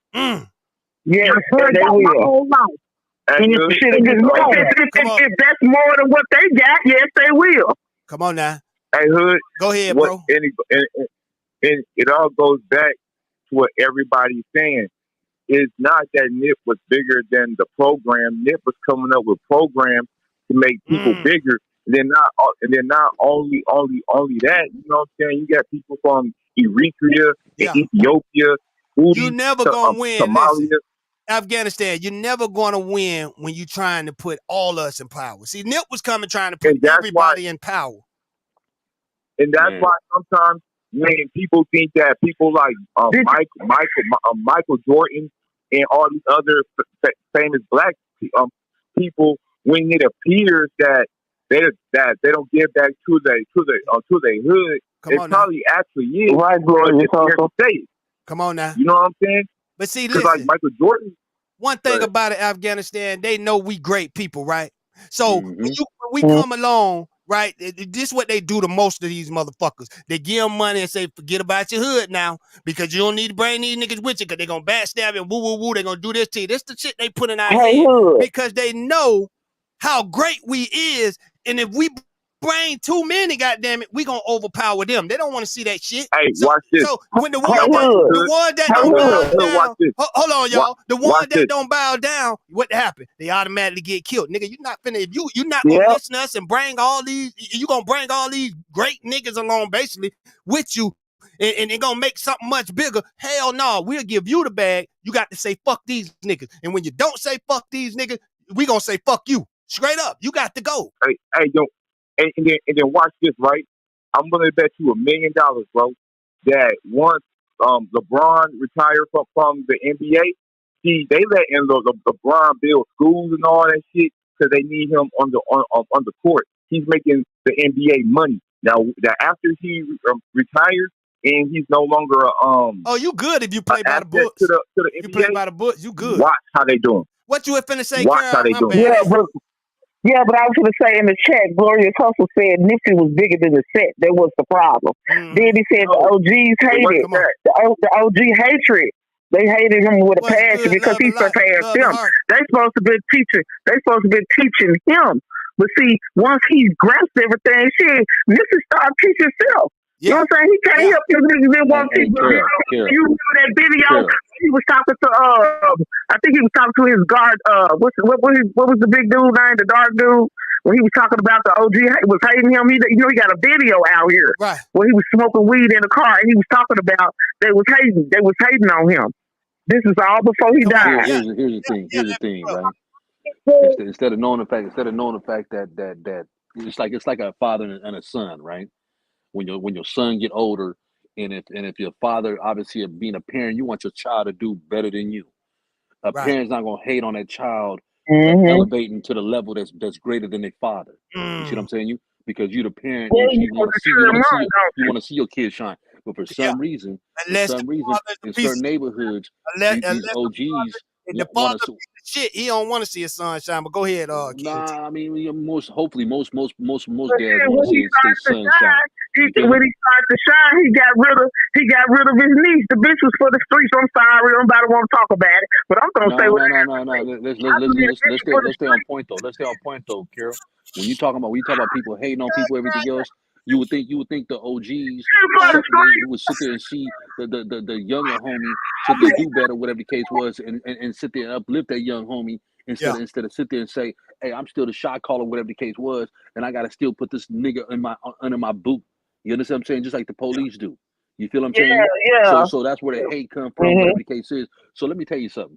See, the program that Nip was doing in LA when he was trying to stop all that gang violence, everything else from so many different hoods, and even the essays and blacks out there, whatever the case is, if that concept would have sat there and took off and went around the country, everything else, you know how many black men that would have sat there and put their guns down, whatever the case is, to sit there and say, hey, let me respect that man because he black like me. You know what I'm saying? Because he African like me. You feel me?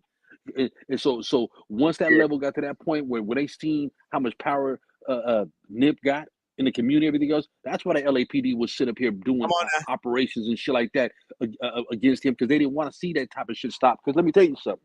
If you got black men who are going to put their guns down and stop killing each other, everything else, that means there's less court systems. There's less court systems, right? There's less jail systems, everything else. So the jails ain't being filled up no more. So if you know what I know, everything's money. The judges. You right, because Nipsey wasn't a drug dealer. He wasn't none of that shit. Of that. Trying to sell salt, trying to be a businessman. That man was an entrepreneur. He was an entrepreneur. They tried to stop him from being an entrepreneur constantly. They didn't stop Master P though. Come on now. So what was it about Nip? What was it about Nipsey? His plan was that L shape. It was that Crenshaw and Slauson. That's all it is. Crenshaw. No. It's bigger than that. Trust me, it's bigger than that. Because in 40, 50 years. Nipsey was special. Yeah. Hold on, y'all. King T want to break it down. He said that ain't the reason. Go ahead and break it down, King T, what you were trying to say. It ain't. Let me tell you something. When you got a man like Nip that came around as bad a gang situations that we got in LA, you see what I'm saying? For him to come in there, whatever the case is, and shake hands with men from across the street that they hated each other for 40, 50 years. You see what I'm saying? To calm that gang violence down, everything else, they didn't want to see none of that shit happen. I'm going to tell you straight up.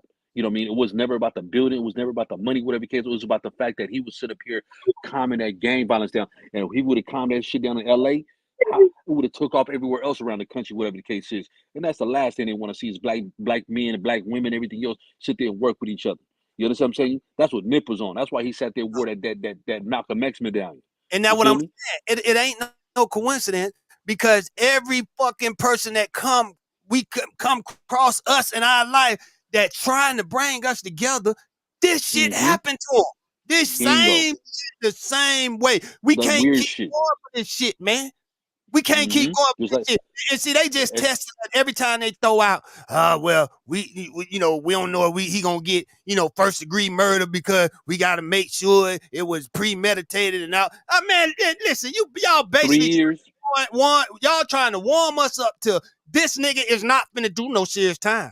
That's why you took so goddamn long. I wish I could go in that courtroom. That's why they took so long with the trial. I wish I could get up in that courtroom. Listen, y'all news, hey, King T, y'all news even said this is something that they never seen before. A trial take this fucking long to start. This is what y'all news said, goddammit. They say 3 years. The news said 3 years. They said, man, it's gonna be witnesses that's getting missing now. You ain't gonna be able to find certain, witnesses and shit. Because it's been 3 fucking years, man. You think this girl still around somewhere? We ain't hear from this girl in 3 fucking years. That girl probably somewhere missing. Ain't gonna take no stand. So, King T, this is my question to you, because you from LA, you know what's going on, right? What would happen? I know in Miami what would happen, but what would happen in LA if none of these witnesses show up?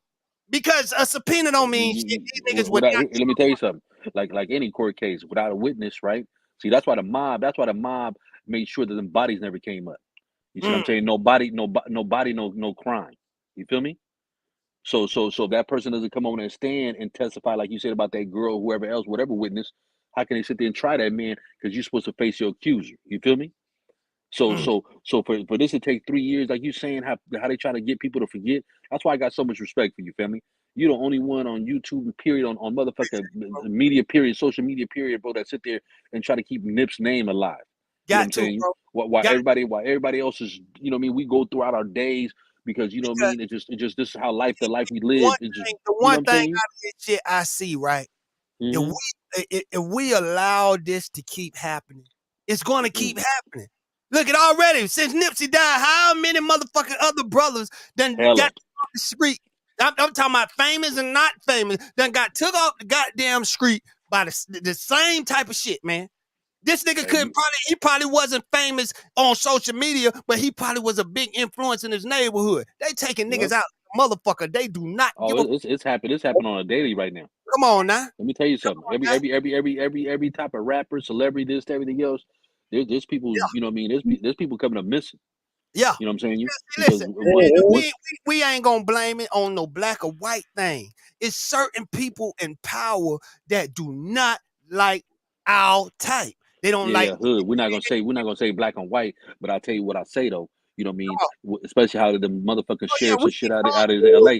That white supremacy is real as fuck up in that motherfucker. We definitely target the most. I agree on that shit. I don't see no motherfucking Aryans and skinheads, everything else having motherfucking taps and shit like that on a goddamn thing when they trying to do right, like Nip was doing. You feel what I'm saying? He trying to do right for the community. They still try to label him as a gamer and everything else. But the crazy thing is, the day after he died, the next day he was supposed to meet up. He's supposed to meet up and everything else with the LAPD and talk about how to reduce police violence against the community. You feel what I'm saying? Then all of a sudden, the day before that, he died. You know what I'm saying? So the man was already real in power. But listen, you feel what I'm saying? Right after he died, y'all call back in. The phone lines had not hung up. But listen, I did. Okay, what? Yeah. Oh, that's California. All right, we got to get the rest done back in. But yeah, man. The thing is, right after he died, look who went to stepping up, doing, like you say, doing things that they never did in their life. Look who receiving the goddamn benefits from his death. Look who got podcasts. Look who, you feel me? Look who whipping out money now because of Nip. Look at this shit. I don't see one person. Listen, I don't see, and I don't give a fuck who get mad, y'all. I'm finna say it. I don't give a fuck who get mad. I don't see one motherfucking angry friend. I don't see one motherfucker waking up every day saying, like Hood Talk News and the rest of these podcasters that's out here that's doing their thing. I don't see nobody waking up every day on Nip's side angry and pissed off and mad about this situation, man. That's the part I don't fucking get. Niggas is going on with their life. Niggas is dropping albums, podcasts, and all this shit there, man. Crazy, fuck man. off. No, you hey, Hood, you said it, my nigga. Fuck. Hey, there's no. That's supposed to be your friend. That's supposed to be somebody from your neighborhood. That's somebody you grew up with, whatever the case is. Come on, you know what I mean? You seen his mom, his daddy, and them, this, everything else, Black Sam. You know what I mean? Nobody got no compassion to voice that concern. You know what I'm saying? Come on now. But when they getting paid, whatever the case is, bro, they sit up here. Let me tell you something.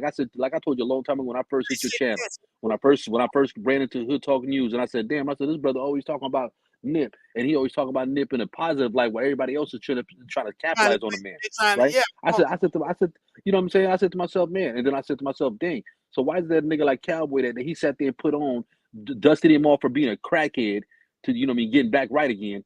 Matter of fact, even on the episode of motherfucking with the 22 Jumper interview, right? He would sit up here moving his mouth, everything. I said, damn, this nigga back on crack.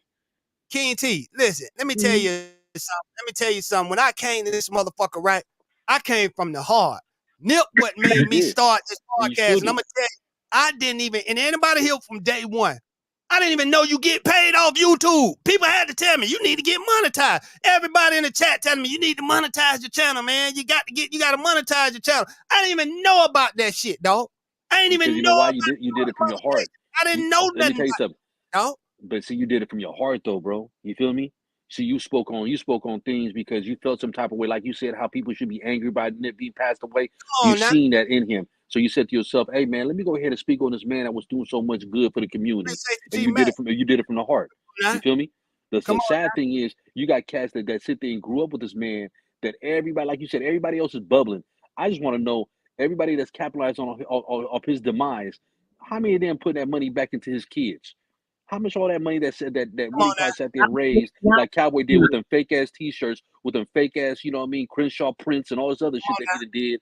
I wonder if he sat there and took an envelope of money and sat there, man, I know the kids are good, but let me do my part. Here's that for the kids. You feel what I'm saying? Because that's my little homie, whatever the case was, and I got so much respect for Nip. So let me go ahead and contribute to this because he always helped me out. They too busy worrying about what the baby mamas getting, what the mama getting, what everybody getting all Nip. They too busy worrying about that shit there. You see what I'm saying? They ain't worried about trying to, make sure the family's straight, trying to make sure, everything around them is straight where they can come outside. I know they scared to come outside, goddammit, because ain't nobody, all these niggas, Nipsey had 50,000 niggas running with him.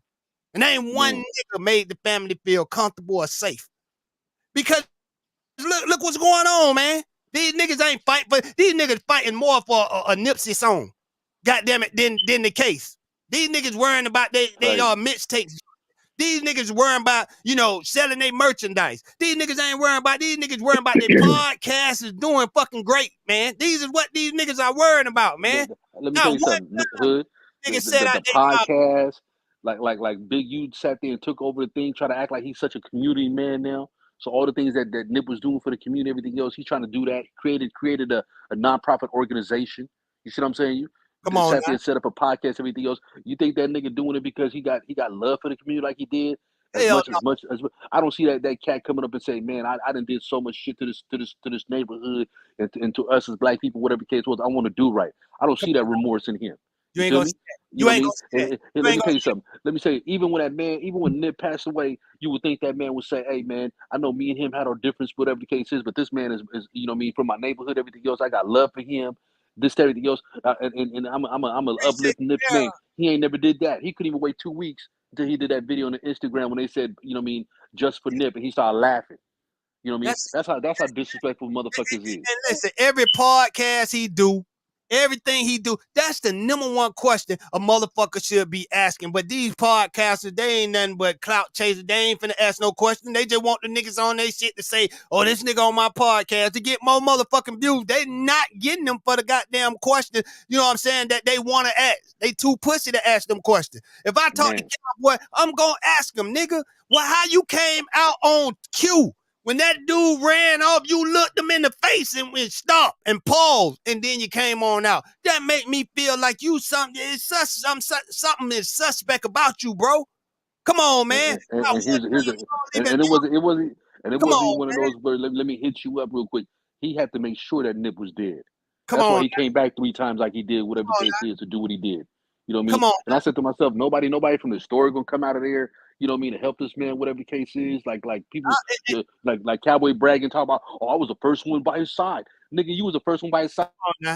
But listen, understand this too. Why the fuck Kerry Lathan came, scooted over? If you look in that video, you seen him scoot over, touch on Nip and shit, like he trying to go in the nigga pockets or something. I don't know, checking to see if he dead. You seen all this shit, man. But why? This another question I want to ask Big U. What was your purpose of coming out trying to stand next to a nigga you ain't talked to in 30 years, nigga? This nigga been in prison. You ain't sent him no commissary or nothing. But all of a sudden, when this shit happened, Big U name wouldn't even been involved in this shit. If he when he came and stood next to Kerry in these goddamn interviews trying to make this nigga look right about something for some stupid ass reason. Niggas Big U wouldn't be involved if he wouldn't been goddamn laughing at justice for fucking Nip, man. This is like this dude, it is like guilt made this dude inject himself into this motherfucking shit, man. Like you ain't had nothing to do with it from the beginning, but why your name is so, big into this situation, man. Like, what the fuck you got to do with this shit? If you would have never came out and showed these fucked up ass actions like you running behind Kerry, you goddamn it, motherfucking laughing at justice for Nip, you around all these people laughing and talking about Nip. Come on, man. But this supposed to be your goddamn son. See, a lot of these niggas came out, right? A lot of these niggas came out of guilt. It's like guilt forced these niggas' hands because they were so guilty of the part they played. They ain't have no choice. Oh shit, they might try to start suspecting me or some shit. Let me go and jump out here and play like I'm trying to do some right shit. Man, oh man, I ain't listening to none of that bullshit. These niggas. Come on. You know it was fake. You know it was fake when they were burying Nip and all the neighborhoods were coming out. Oh shit, we got Cecil in this motherfucker. Cecil, what's good with you? What's up, family? ATM, what's up, man? What's going on, my brother? Hood karma's gonna hit these niggas. Come on, like it ain't no tomorrow. But listen, California, it's already hitting them.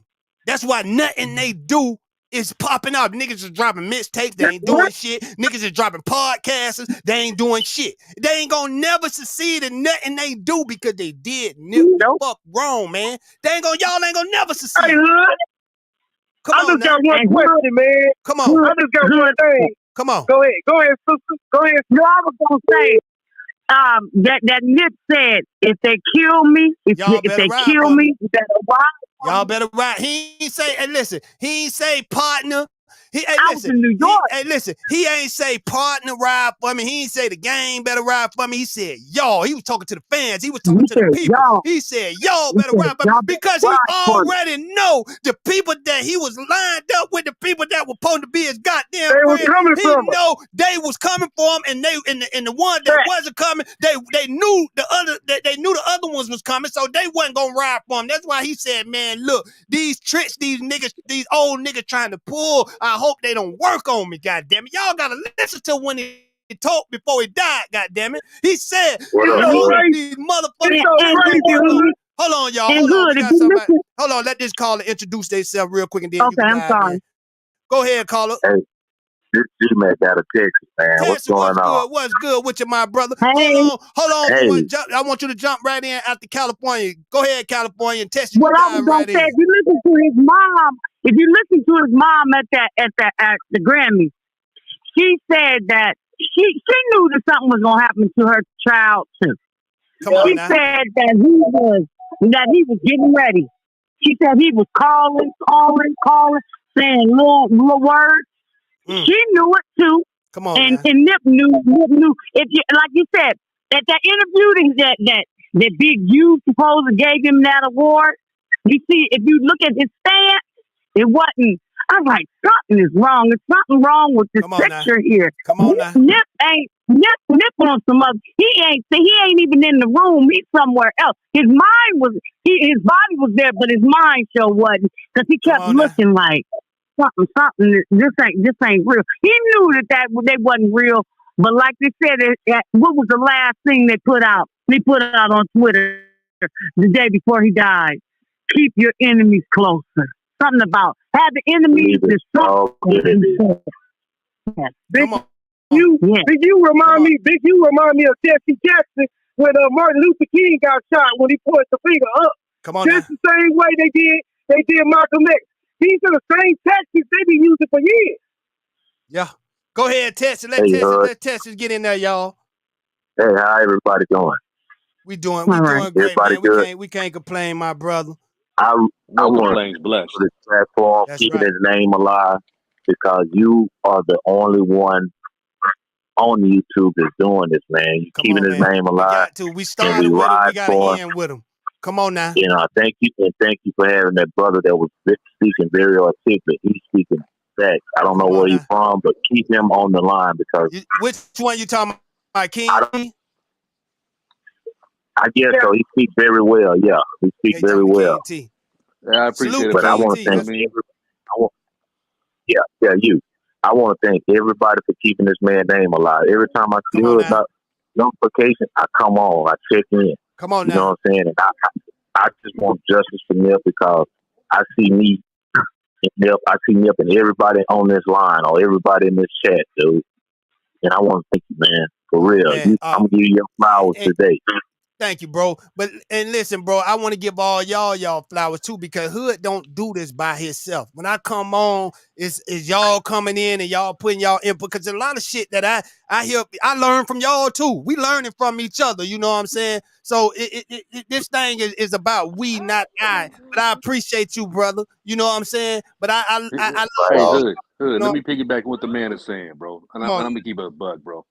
Go ahead. You would think that cats grew up with him, that would sit there and voice the fact that his trial about to come up, and this, that, everything else, and try to rally people to sit there and go over there and support that trial to make sure that motherfucker get his just due.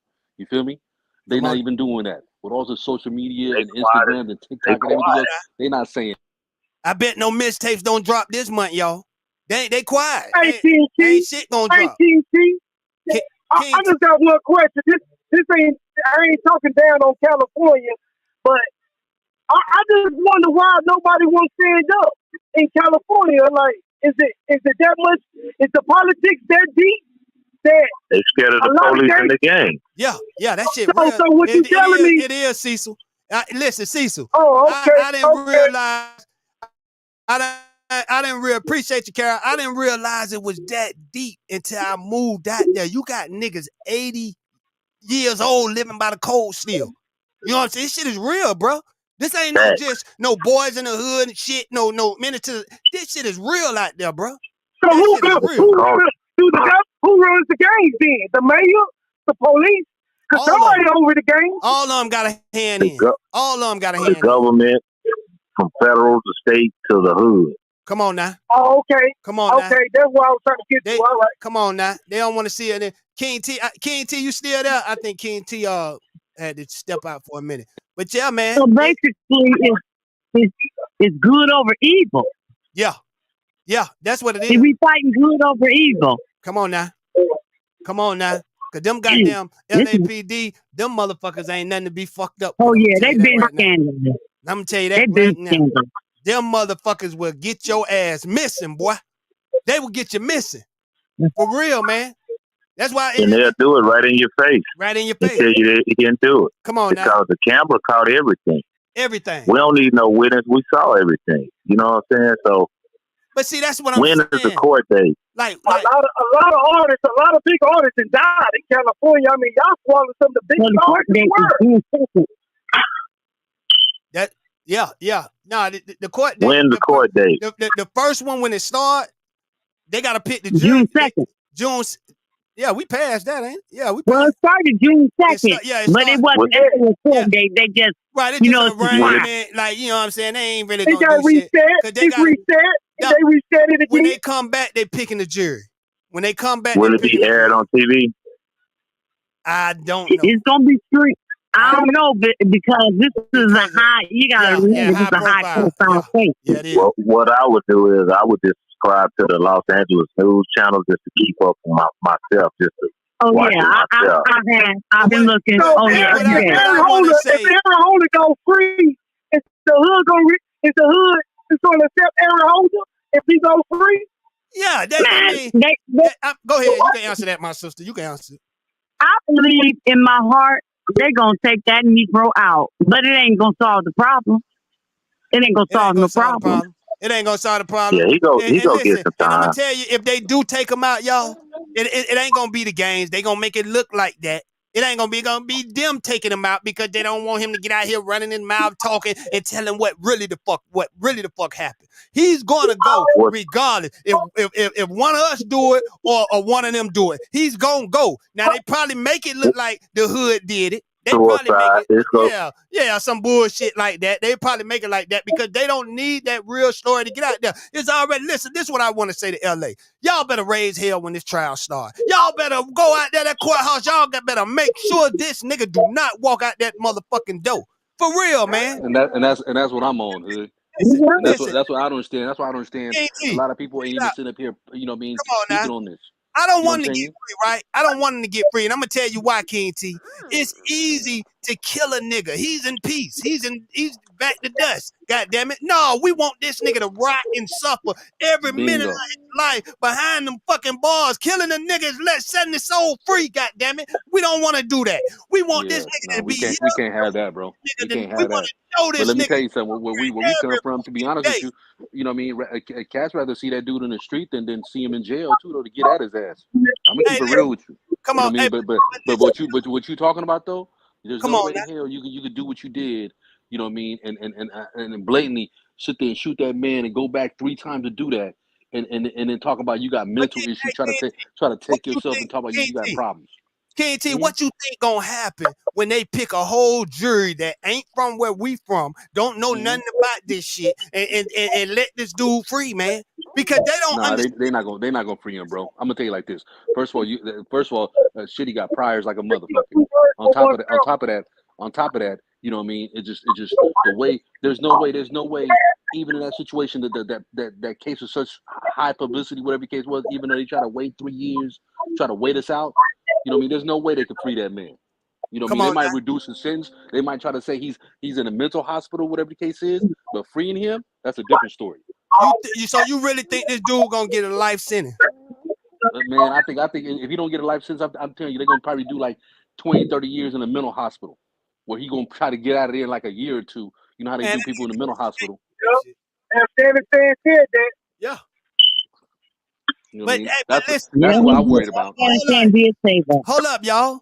He can't get that. He can't get that because he didn't plead that. He didn't plead insanity like he's a mental case. He didn't plead that.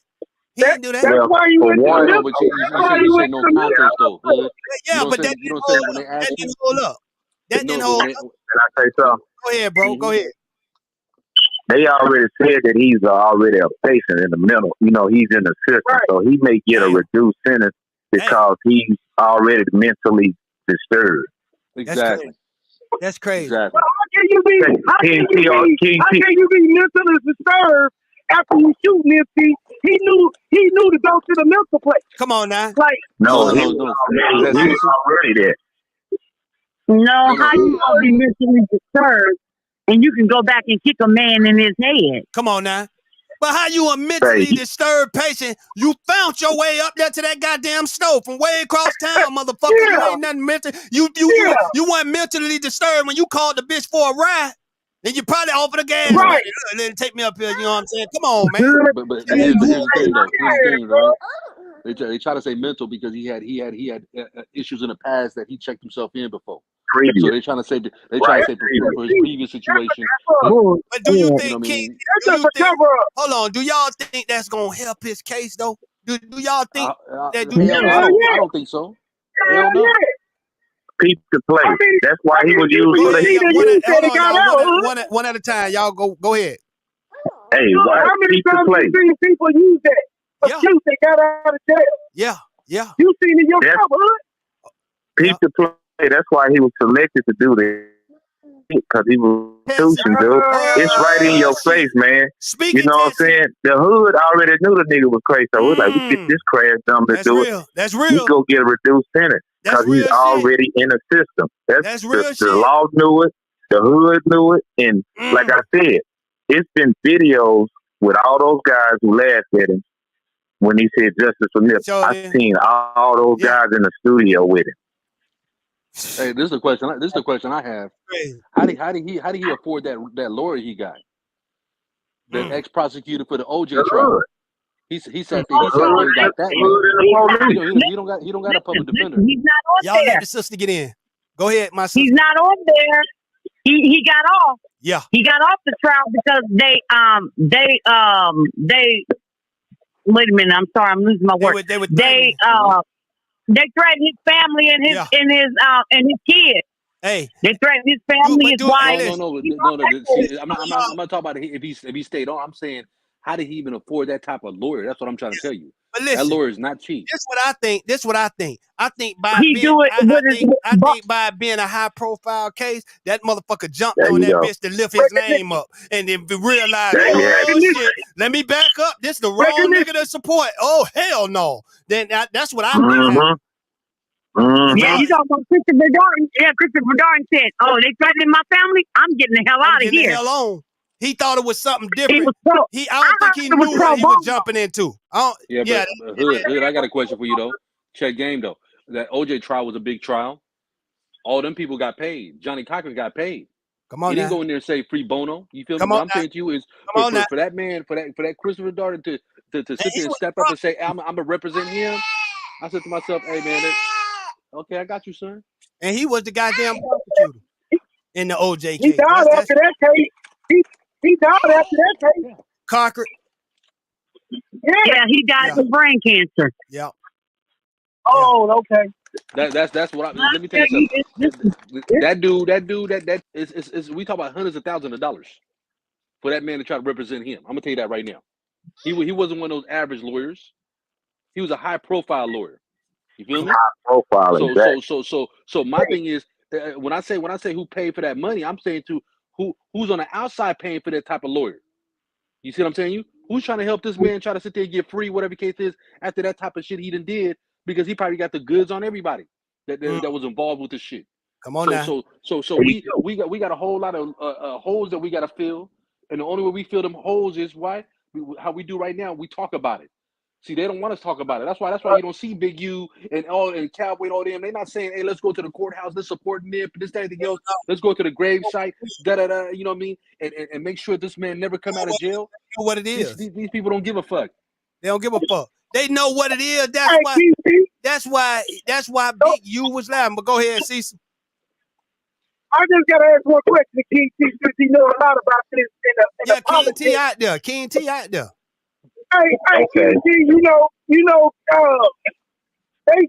what I'm saying, how do them niggas feel when Nipsey died, he got all this recognition, but there's plenty Crip niggas and blood niggas that died, and they don't get the type of recognition after they dealt. Do you think this Cecil? This Cecil, right? Yeah, this Cecil.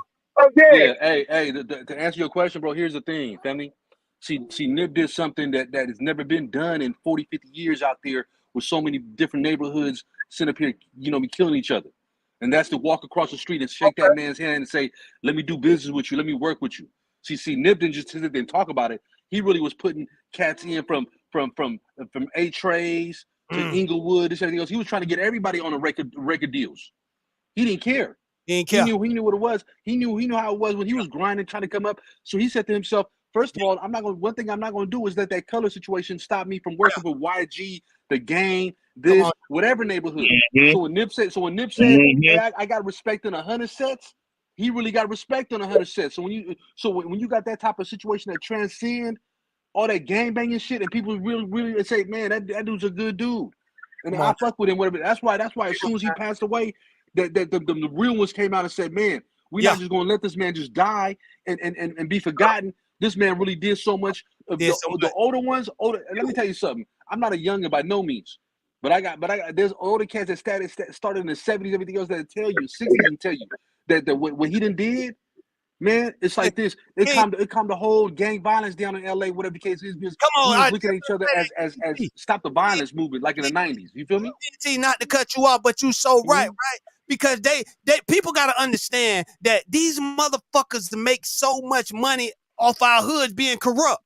They do not want to see our shit come together. And anytime you get a nigga that want to step out the box and say, man, look, I'm looking around my neighborhood. I'm tired of seeing all this shit, man. I want to bring this shit together, man. All this blood and Crip and all this shit. Man, we work together, man. We could be so much greater. And Nipsey was showing motherfuckers that. They like, hell no.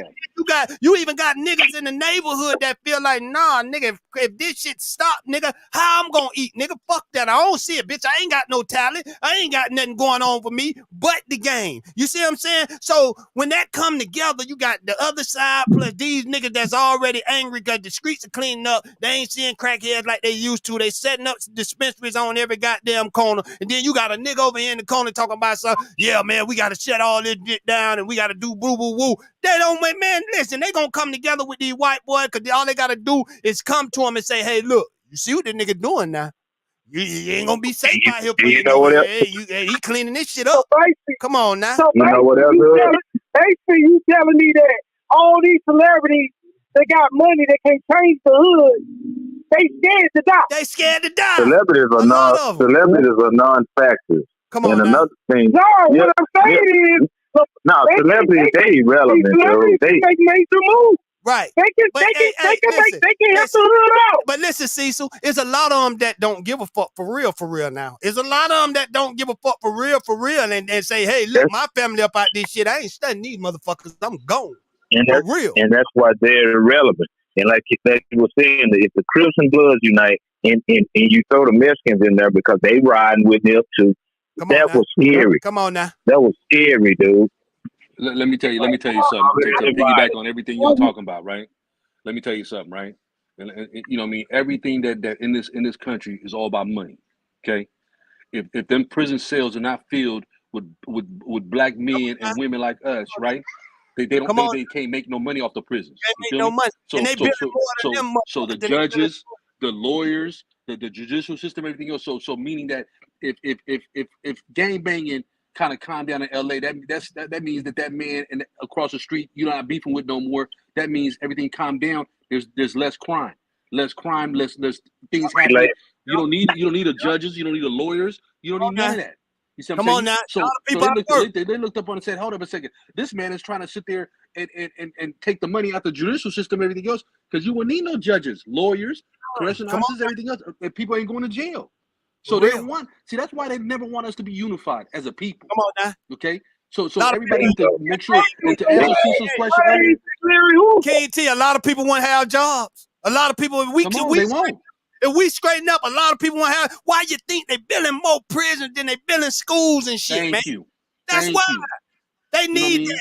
Instead of investing in the community, they try to keep these little black boys out of jail. What they do is they sit there and put everything in front of you to sit there and go to jail. Let me ask you a question, King T. Do you think this is the reason all these RICO charges because of the jails ain't filling up quick enough? So now they doing all these RICO charges on all these niggas across the world. They all in Brooklyn, they in Atlanta. They just scooping up nigga. Nigga can say, oh yeah, I braided that nigga hair.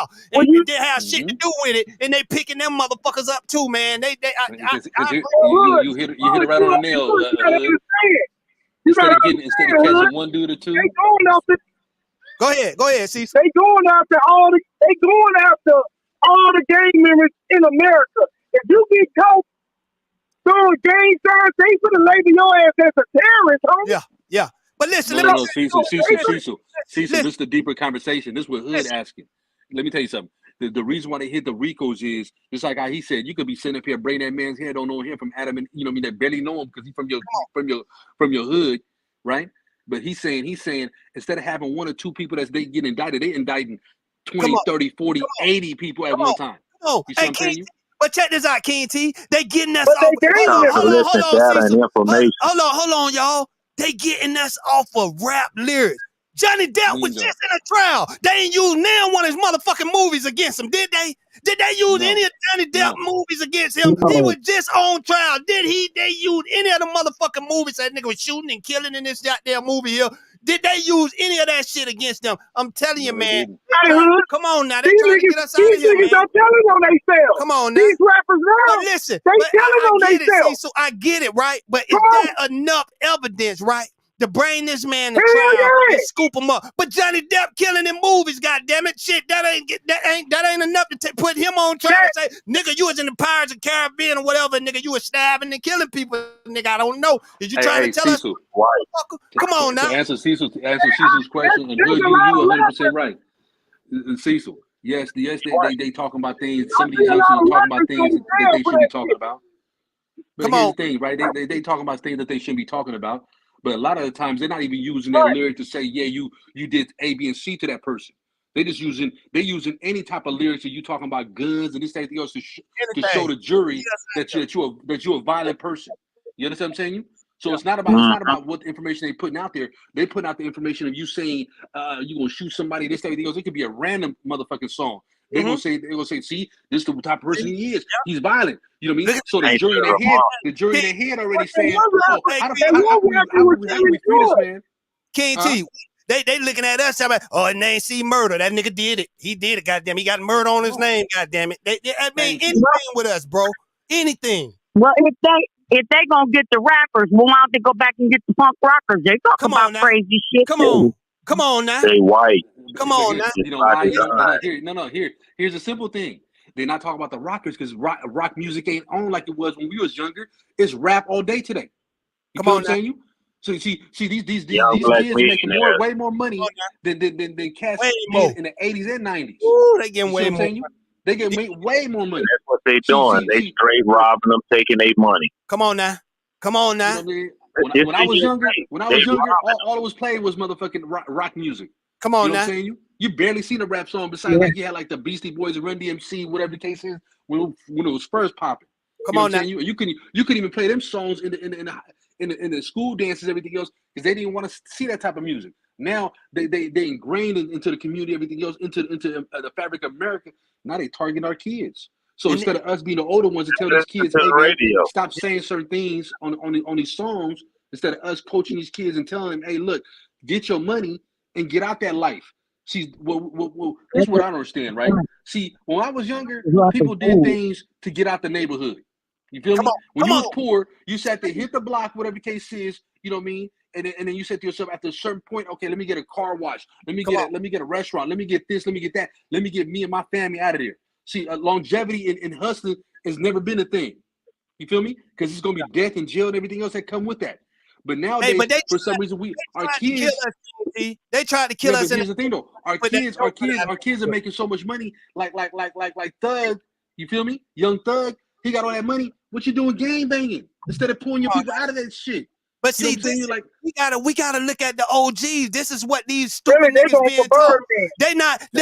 Listen. They not being taught what Nipsey was trying to teach niggas. He was trying to tell niggas to take this money, buy some land, buy some property. Man, I sit and listen to some of these. Saying that since he was 19 years old. I sit and listen to some of these young niggas talk, and they talk about, this jury shit and stuff. Man, invest that shit in the property, man.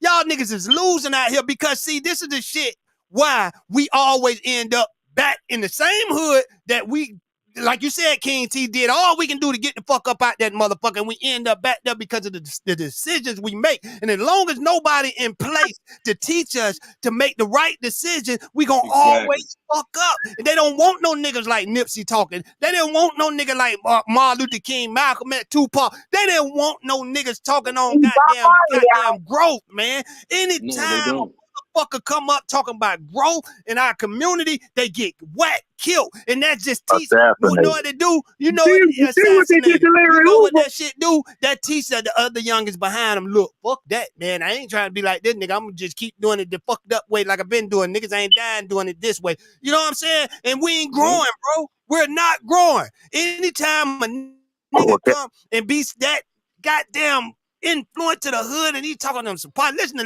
Nipsey lyrics, how it changed. Look at how they changed, man. This man was on some other shit. Hey, man. Come on, man. The only way this shit gonna change, to be really with you, niggas gonna have to sacrifice their life like this. And all the other great people did. Listen. That plan. Let me answer you on that one, Cecil, before you move any farther. That plan it never worked for us. Niggas done died. We done died so much, man. Like, one thing Cowboy did say, and that made sense. He like, man, we done did enough killing, man. We done did enough killing. Goddamn it, when the feud gonna be over between us, man? You know what I'm saying? We done did enough killing. Niggas can't think enough to say, hey, enough is enough. Let's take this gang banging shit. Let's turn it around because our people need us more than ever right now. This is deeper than us killing each other, man. But niggas got to wake up and see the bigger picture in front of them. Nigga, we are dying out here, and we're not dying by each other, man. We're not dying. It might look like us, but who sent this motherfucker? Straight up. We're not dying by each other. Come on, man. It's just hard. It's just hard to tell a nigga that when his stomach touching his back, he's gonna go left. Yep. When everybody go right, but see, that's that almighty dollar. That's just how it is. But see, that's why. But listen, that's why we gotta goddamn protect niggas like Nipsey, because he's showing us the way out without having to do the drugs. Thank you. Stop trying and Cecil. Nobody. Let me tell you something. Man, this is America, man. This is America.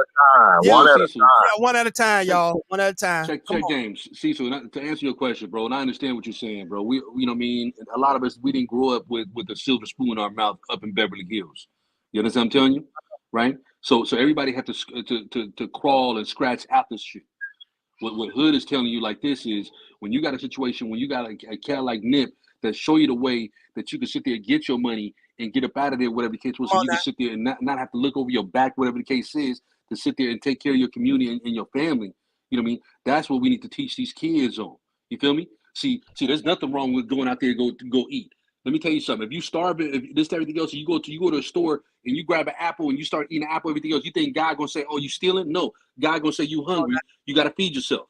You understand what I'm saying? But when you got an abundance of shit, when you accumulate so much stuff, everything else, when you sit there and not look towards your portion you got, and you keep on, what happens? You end up being killed or you go to jail.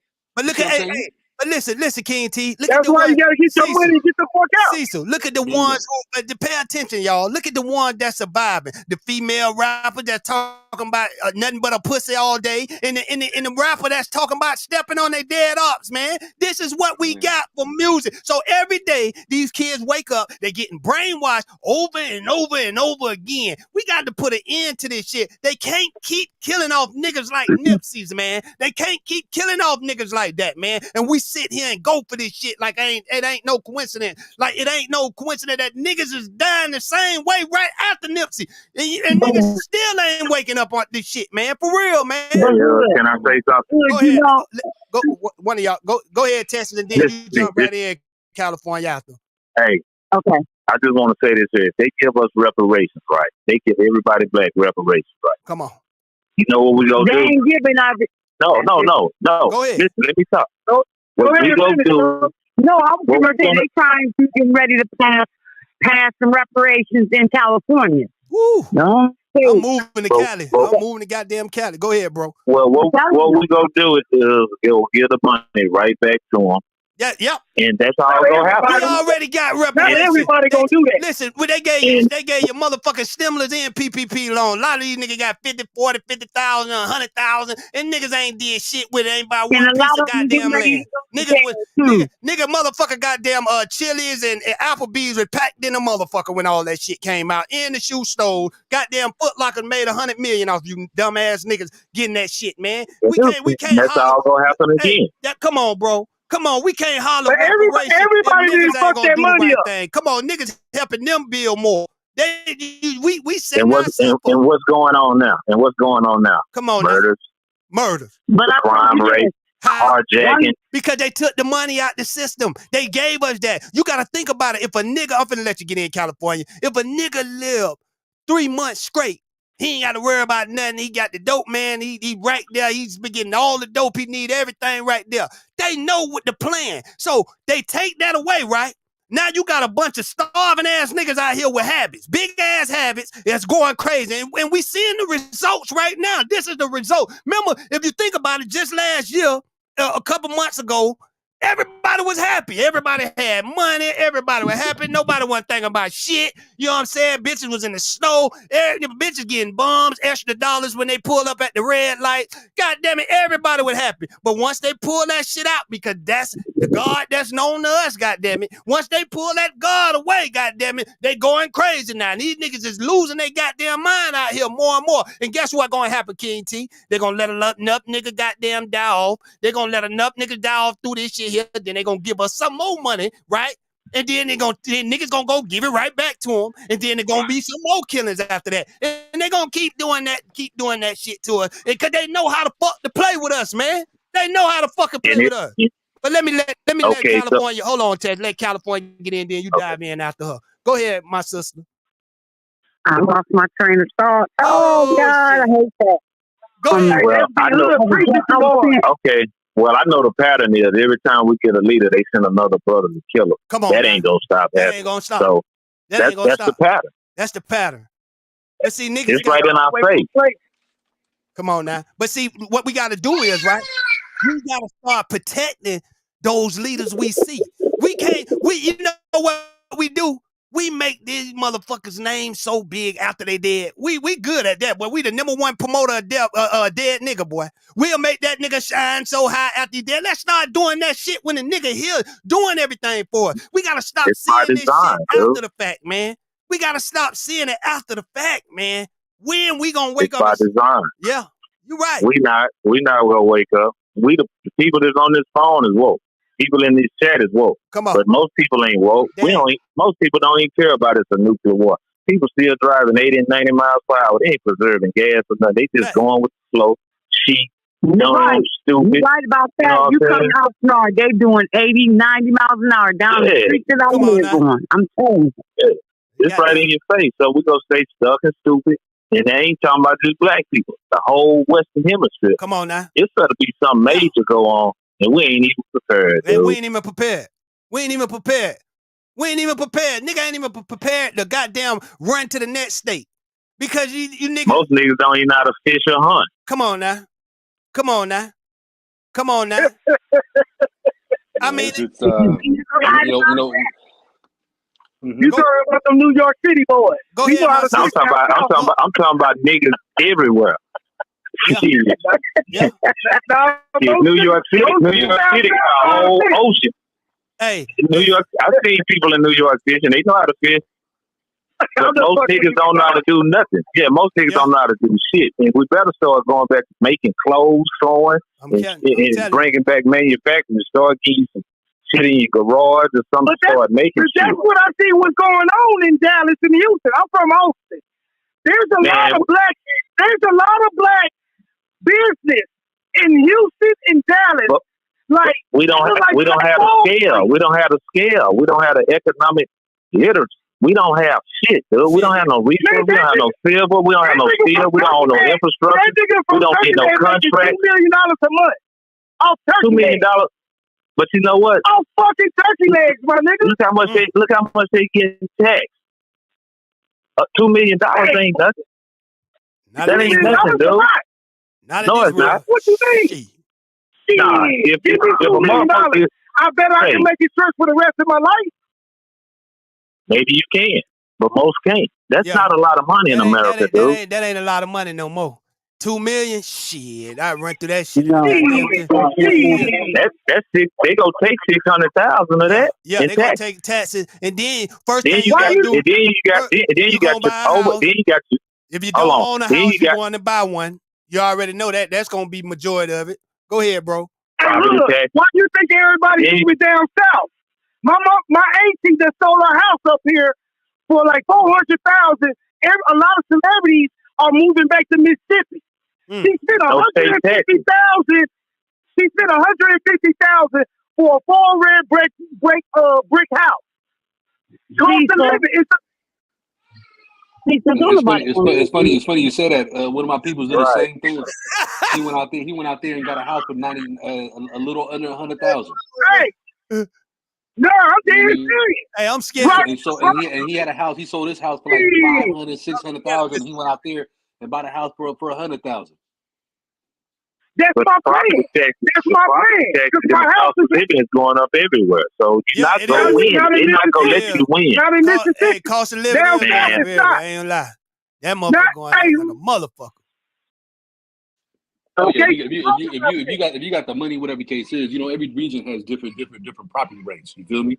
See, that's the thing. Like not only do we need to sit there educate our kids, whatever the case was, you gotta educate the kids around the neighborhood how to sit there. Like we always talk about, like the credit aspect and things like that, how to save your money and how to sit there and you know and say to yourself, like, how if it's trades, if it's something you good with your hands, you know what I mean? You gotta sit there and harness that. You gotta see one of them kids that sit up here trying to do right. We gotta pick these kids up, because we don't pick these kids up. Who gonna pick these kids up? Yeah. You know what I mean? They took it out of the schools. Boys learn what they forget. But here's the thing, though. We don't need no schools. Hold on, KT, real quick. What you said? Yes, say that again if I can hear you. I said they took all of that out of school. Most boys learn with their hands. They ain't teaching these boys nothing to wear skinny jeans and purses now and tattoos. Yeah, they not teaching them. 100% right. Boys learn from you. Hold on, y'all. And that's why Nipsey Hussle was killed. Hey, KT, that's why Young Thug trying to get out the motherfucking jailhouse. Them niggas gonna tear his ass apart in there. Nigga, you was out here teaching niggas how to wear dresses and with tattoos. Nigga, they gonna fuck him up. Boy, you trying to get that goddamn bun. But go ahead, go ahead. I think T Gucci, I heard your voice. What's going on? Hey, I'm gonna holler at y'all, man. Y'all be cool. You going? This Texas getting up out of here. Yeah, I'm gonna get back in bed and watch y'all on TV. Okay. Wake your ass up, nigga. Y'all show Texas some love. All my sound effects is down today, y'all. I gotta reload them motherfuckers. My computer do something different every time I turn this bitch on. Goddamn it. KT, before you go, I want to say that ain't KT. KT ain't going nowhere. That was Texas leaving. Yeah, salute to Texas. Because he said that the boys, they're learning from you men, and if you men not setting the example, and whatever they see, that's what they're gonna do because they think it's cool. That was me. I hadn't quite hung up yet. But yes, Yes, they watch what you guys are doing. Hold on, let them answer you, T. Gucci. But it's a lot of men now aren't men; they just male. And then when you trying to teach it, when you try, how a youngster with $300,000 go listen to a man who makes 40? Come on, a year. Come on. But you don't understand it. And they designed it that way. You know it's set up by design. People not realizing, right, that they're coming after the men because they want the women to go and work, and then they come after our kids. The only reason women are able to work and get ahead of us because back in before the 50s or whatever, the 20s or whatever, women wasn't working. So the rich people did, well, let's hire these women so we can get more taxes out the people in the population. If you look at everything is calculated with numbers and math. Everything you look at is math, from the streets, the rubber, the tires, the cars, the homes, the guns. Everything is designed, and they've been studying us from day one. They have classes of what they call it ebonics. They study us. That's why they use our lyrics and music. Everything is right in your face. But if you can't decipher that, you gonna be blind and dumb. Yeah, and now I'm out of here. I'm gonna let y'all talk, man, because I can go on for days. We appreciate love you, y'all. man. I hate you leaving, but man, we appreciate you, bro. Man, y'all I'll call back again. I feel on. Okay. Cecil and the lady on. Y'all enjoy y'all day. That's Peace. right. That's right. All right, you too. That's right. Too. We gotta keep saying, we gotta pay attention, because it's a lot. And as one person had reached out to me to ask me to come on their whatever, but I don't know. Listen, whatever it is, either podcast, YouTube, whatever. And I said, no, I'm loyal to Hood. And if you want to know information, you come over there, you subscribe, and you get some knowledge. T. Gucci, next time they tell you, just accept and go on that motherfucker and just everything they ask you, just say Hood Talk News. Hey, what's going on with politics? What's going on with this? Hood Talk News. That's all you gotta do, T. Gucci. That's all you gotta goddamn do. Pass the message. I'm telling you, every question, Hood Talk News.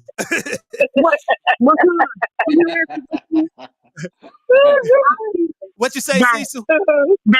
They're not talking about Dr. Sebi's documentary. Nip was talking about Dr. Sebi's documentary. Come on now. Nick Cannon was supposed to take over.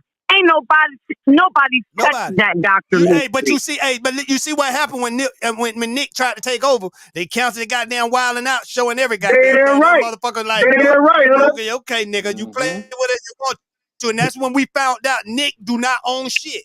You see what I'm saying? We thought he was this powerful entrepreneur Negro, but Nick don't own shit. Not nothing.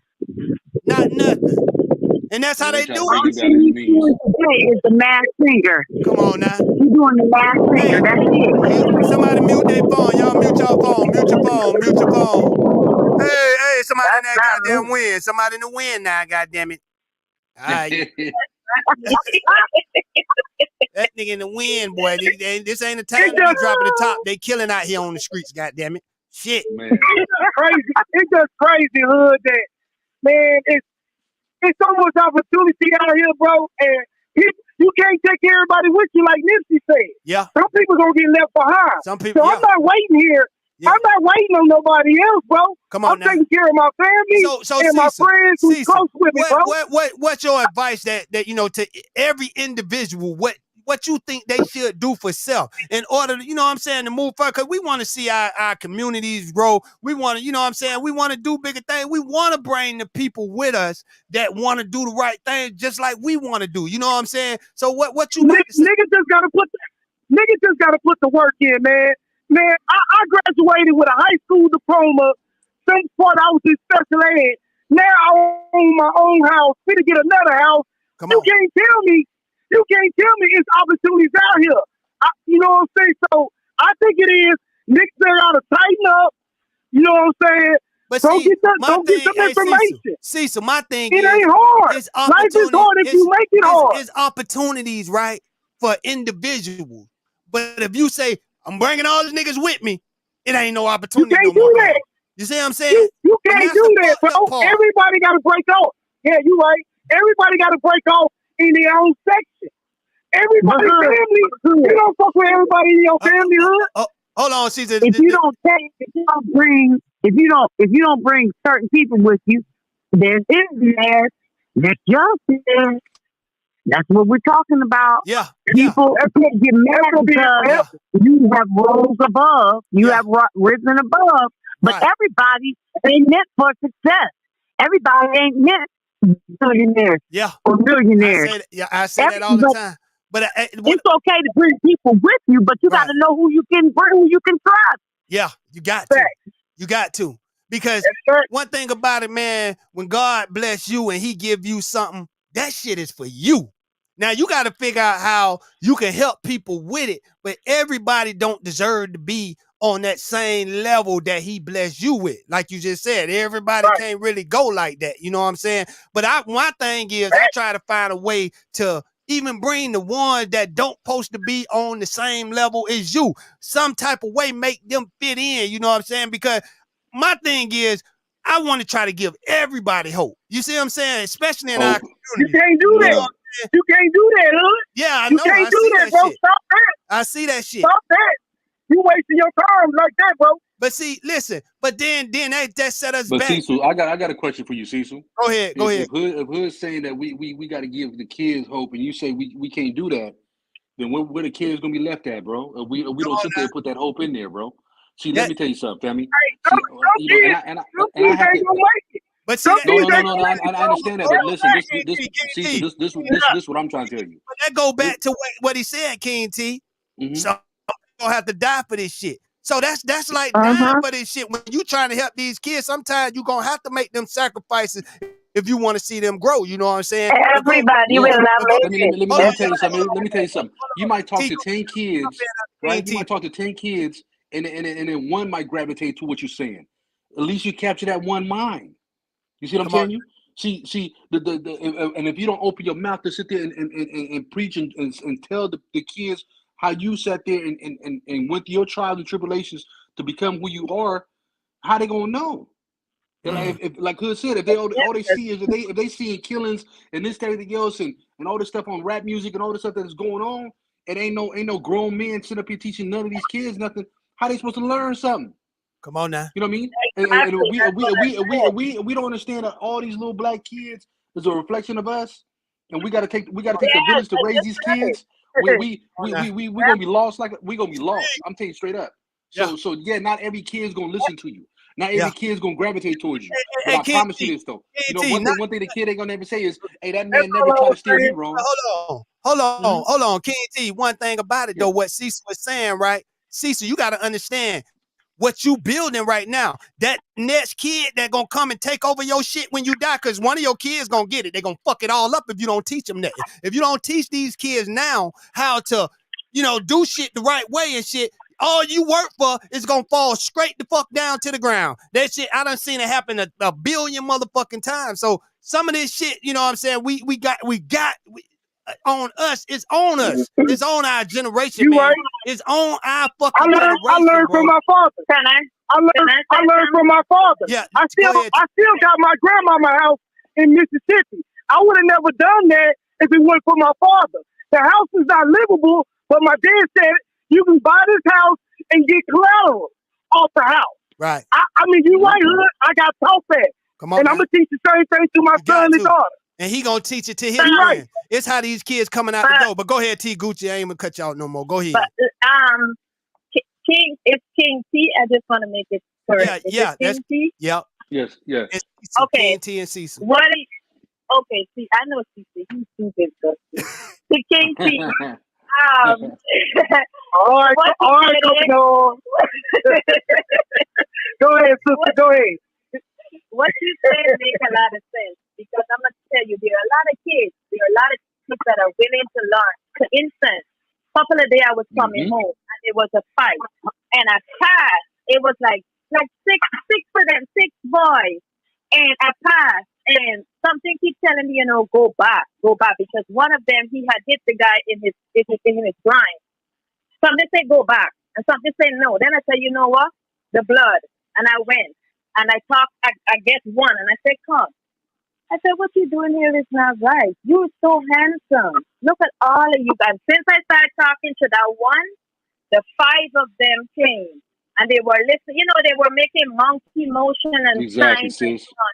And when I finished talking, the one that was getting beat up, he turned to me and he said, "Ma'am, thank you. My mom died. My father is alive, but he does not have time with us. I am the 6th one. He's number 6. And when he said that, my eyes started to tear. I said, listen, this is not what you guys are. You guys are better than this. Come on now. And they listened to me, and 5 of them turned to me and they said, can I have your phone number so we can call and talk to you or come and visit? And I said, yes, because the love, they're not getting the love home. Exactly, T. Gucci. So many Come on broken now. homes, Come on now. you know, so they're crying out for our love, for our yeah, they help. is. But if nobody's going to stop them and tell them it's wrong, they're going to think that it's cool to keep doing it. But sometimes you got to push. You know, you got to stop the fear. I ain't say go in front of a gun, but sometimes you got to stop the fear and just, you know, push and go through.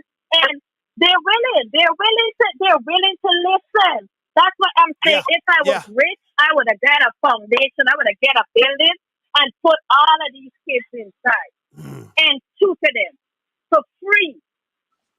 For free, because everything is not about money. And if you look at it, it's our black kids. Come on now. It's our black kids. Nobody's helping us. The Spanish helping the Spanish. Come on the now. white helping the white. Indians helping the Indians. Yeah. Nobody helping us. We Come gotta help ourselves. Yeah. We gotta gotta help ourselves. Yeah. Going up. That's a deep story, sis. Come on now. Sense. It makes no sense. It You're don't. on Instagram, all of these thousands and thousands of dollars. And we got you know what? T. Gucci, we got to do a lot of Come on. Hold on. Right now, the Fed, their job is so easy because they sit back and looking at you on Facebook and Instagram. Come on now. And they coming after your ass. They ain't gotta come and look for you. They know where to find you. But listen, they know where to find you. T. Gucci, the thing I got it in. You 100% right about everything you saying. But yes, you are. We got to take accountability of we are biggest threat.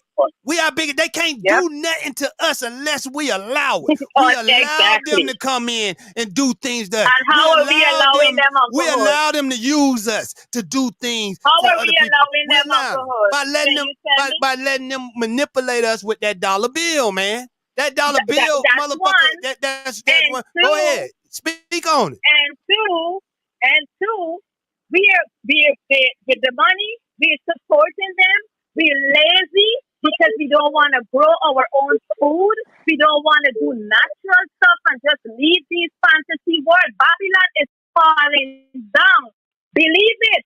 Babylon, listen, I'm going to tell you, I may not believe me, but it's coming with a force. It's coming with a force. And if we don't stop it like now, there's nothing to do next year. Come on now. I think it's already written. Man, we got. Let me tell you something. The adults in the room. You know what I mean?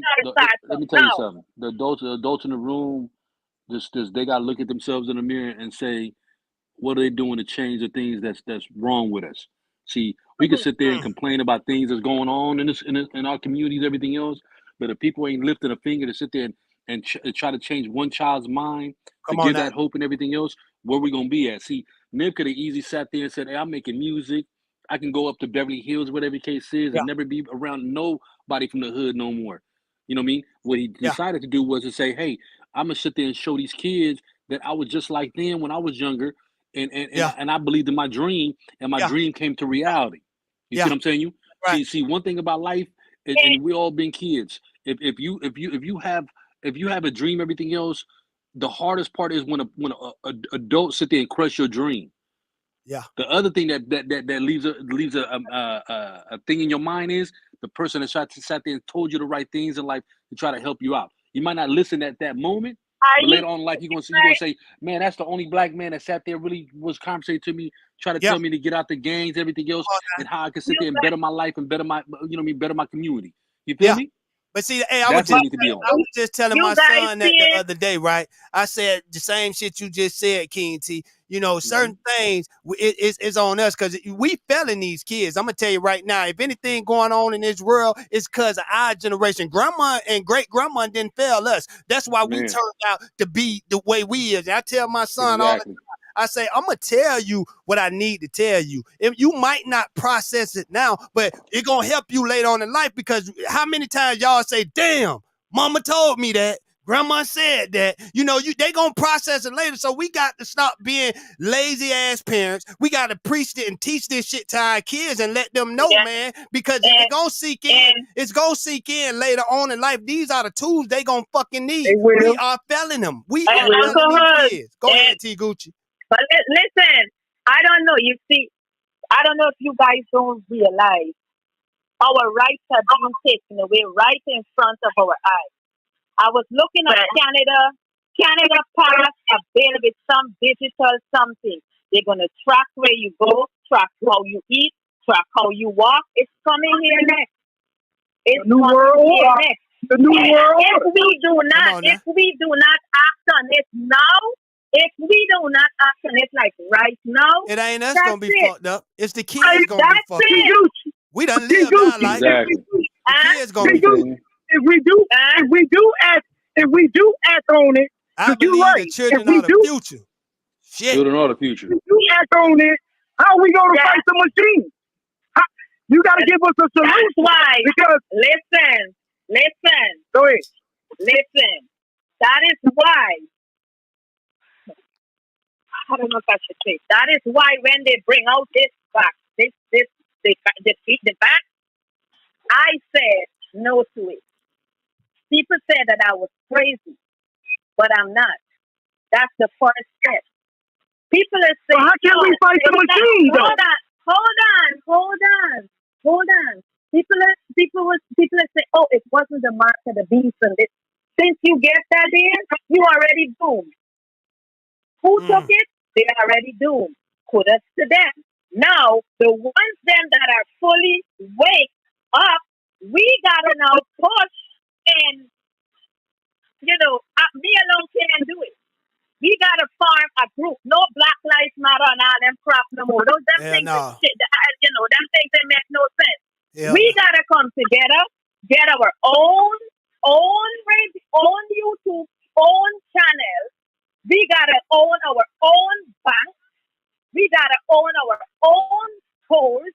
Buy up a lot of land that we can. And T. Gucci, don't forget, we got to stop being a dependable people. We always gotta depend on somebody. We can never stand alone. We always gotta, motherfucker. You got these young niggas signing record deals and don't know why they signing it. You done built up your whole name just to say Def Jam on your motherfucking name or Universal. Come on, man.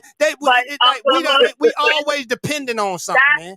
That's what we got to stop doing. If you look at that movie that hold on, T. Gucci. The sister trying to say something to you. Go ahead, my sister. Oh, I'm sorry. But also, T. Gucci, we also help one another for them to tear us down. We help. One thing, we are passionate people. Everything that look good. Come on, but nobody help us when we get in trouble. When we need help.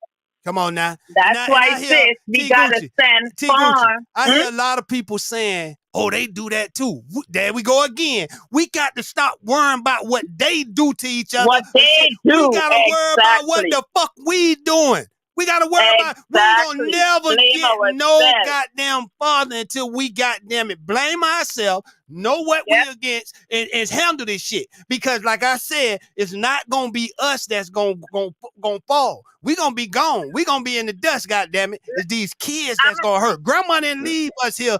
Mama didn't leave us here to fail. But we leave these kids here. I'm gonna let you know that shit right now. People don't want us. They don't want us to succeed. You know why?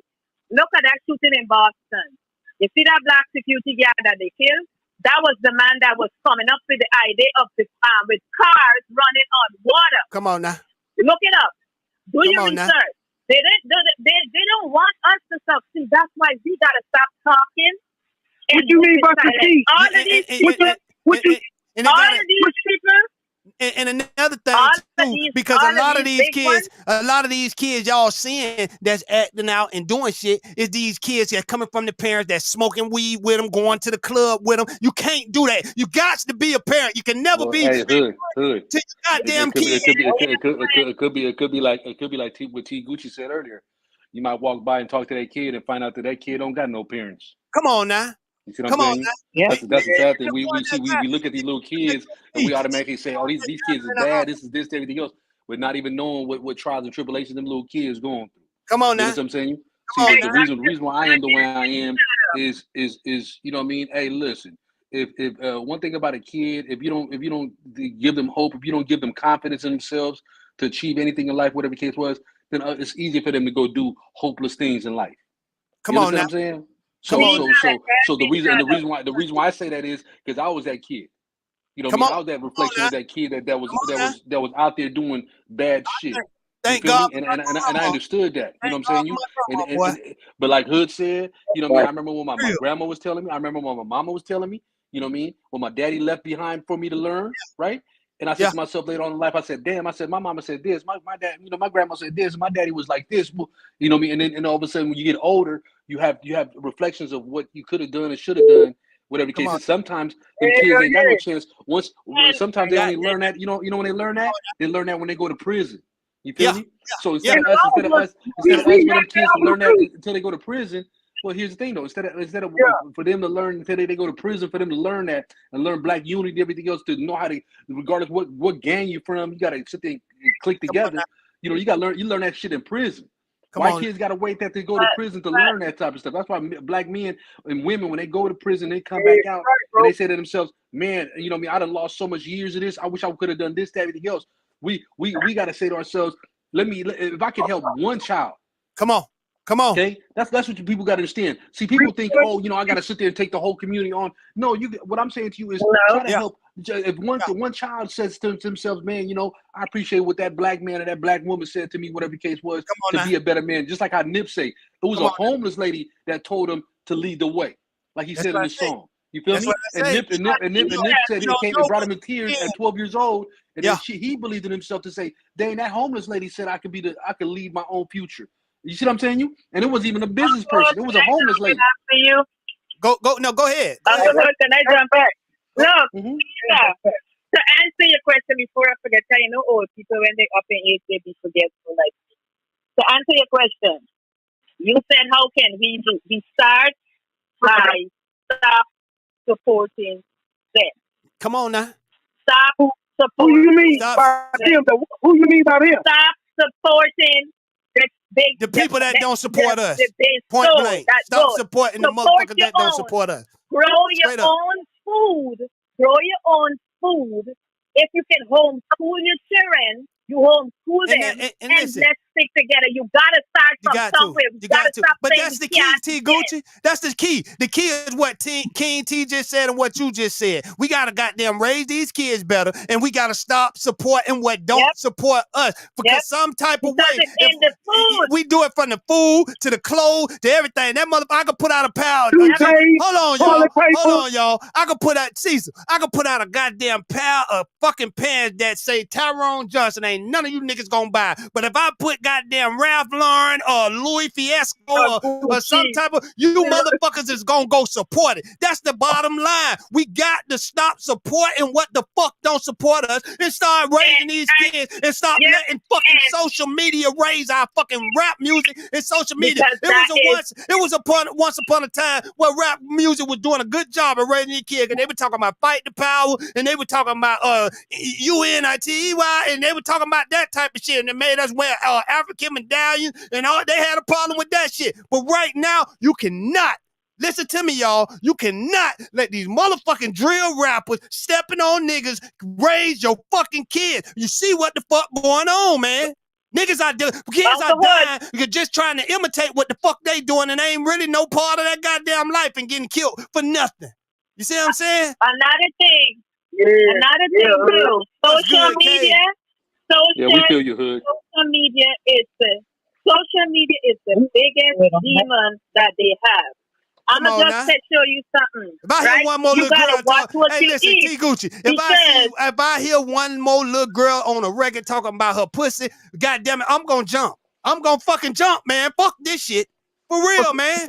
I'm tired of this shit, man. Listen to this. Listen to this, right? T Gucci, before you say that though, y'all gotta start. T Gucci, now hear me out, T Gucci. I'm for real. Y'all women, just as well as us men, gotta start raising these little girls better, man. I thought that shit was sacred. Now everything is about your pussy. My pussy this, my pussy this. I got the big good pussy. Your pussy ain't that good. Ain't no such thing as good pussy. You gotta like the person that's in that goddamn body, they mentality, mind, and where they going in life. Good pussy don't exist. Then when you say good pussy, it's the thought when you are in this woman, right?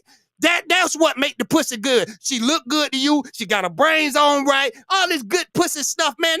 Ain't nobody got no good pussy. The person that you have, so who the fuck you talking about good pussy is pussy, goddamn it. Now stop it. That disrespect your goddamn self like that. Talking about pussy good. Hey, Hood. Hey, Hood. Hood. Pussy is a 800 credit score. Come on now. Go ahead, T. That's right. Go ahead, T. Gucci. What I was saying, right? Put aside all joke and fun. It starts. Can't even scroll Instagram. Good pussy. They're putting stuff in the food that we eat. Now, you take a sausage, you take a hot dog, and you put it in a pot of boiling water, right? And you boil that shit. What comes out of it? A set of fat. Now, that's not good for your heart and it's not good for your brain. It goes in there and it clogs up everything. It starts from what you eat. You gotta watch what you eat.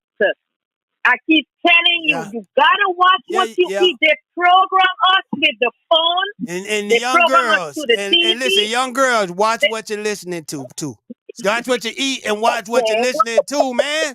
For real, T Gucci, T Gucci, that is a big ass problem. And listen, y'all, just hear me out. Every time, listen, when you click on a female song, I guarantee you already know what to expect. This pussy so good, this pussy this pussy this pussy that. You already know what the fuck they don't say, man. You already know. Some of them singing about it so good. Man. God some damn, of them must be singing it that is so good. Listen, no disrespect to women, but I've been with a lot, man. And when pussy good, that's the, excuse my language, y'all. When the coochie good, God damn it, that's the female. When I look at this female and I say, damn, she bright. I love everything about her. That's what make the coochie good. God damn it, bad coochie is when you go up in a goddamn female and she ain't worth shit. You know she for the street. That's bad pussy, goddamn it. Because at the end of the day, goddamn, coochie is what your mental thinking, goddamn it, what you make it out of, goddamn it. Hey, motherfucker talking about something, goddamn, my pussy so good, my pussy. Little girl, you just came out the door. Goddamn, that's telling me you done been with a lot of motherfuckers talking about how good your goddamn pussy is. I'm sick of that shit.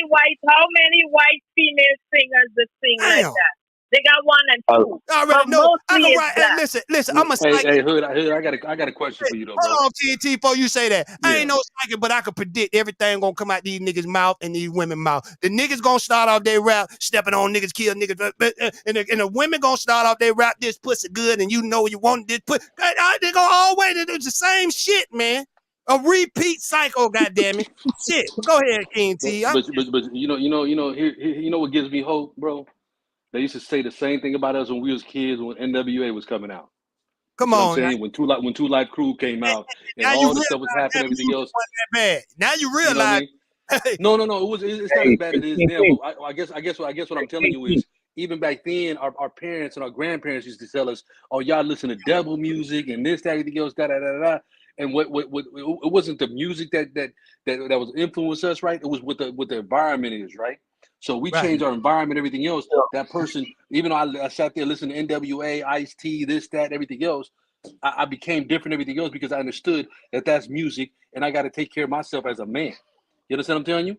So the music is what it is in life. We got to sit there and tell these kids, don't look too too into that, whatever the case is, because that's just music. But at the same time, anybody that let any type of music influence them, see, the music didn't influence me to go out there gang banging. You feel what I'm saying? No, it's because niggas came around my neighborhood to start shooting at us. That's what influenced me to, you know what I'm saying? So, you know what I'm saying? So I guess what I'm trying to tell you is like this: we gotta these little girls, these little boys.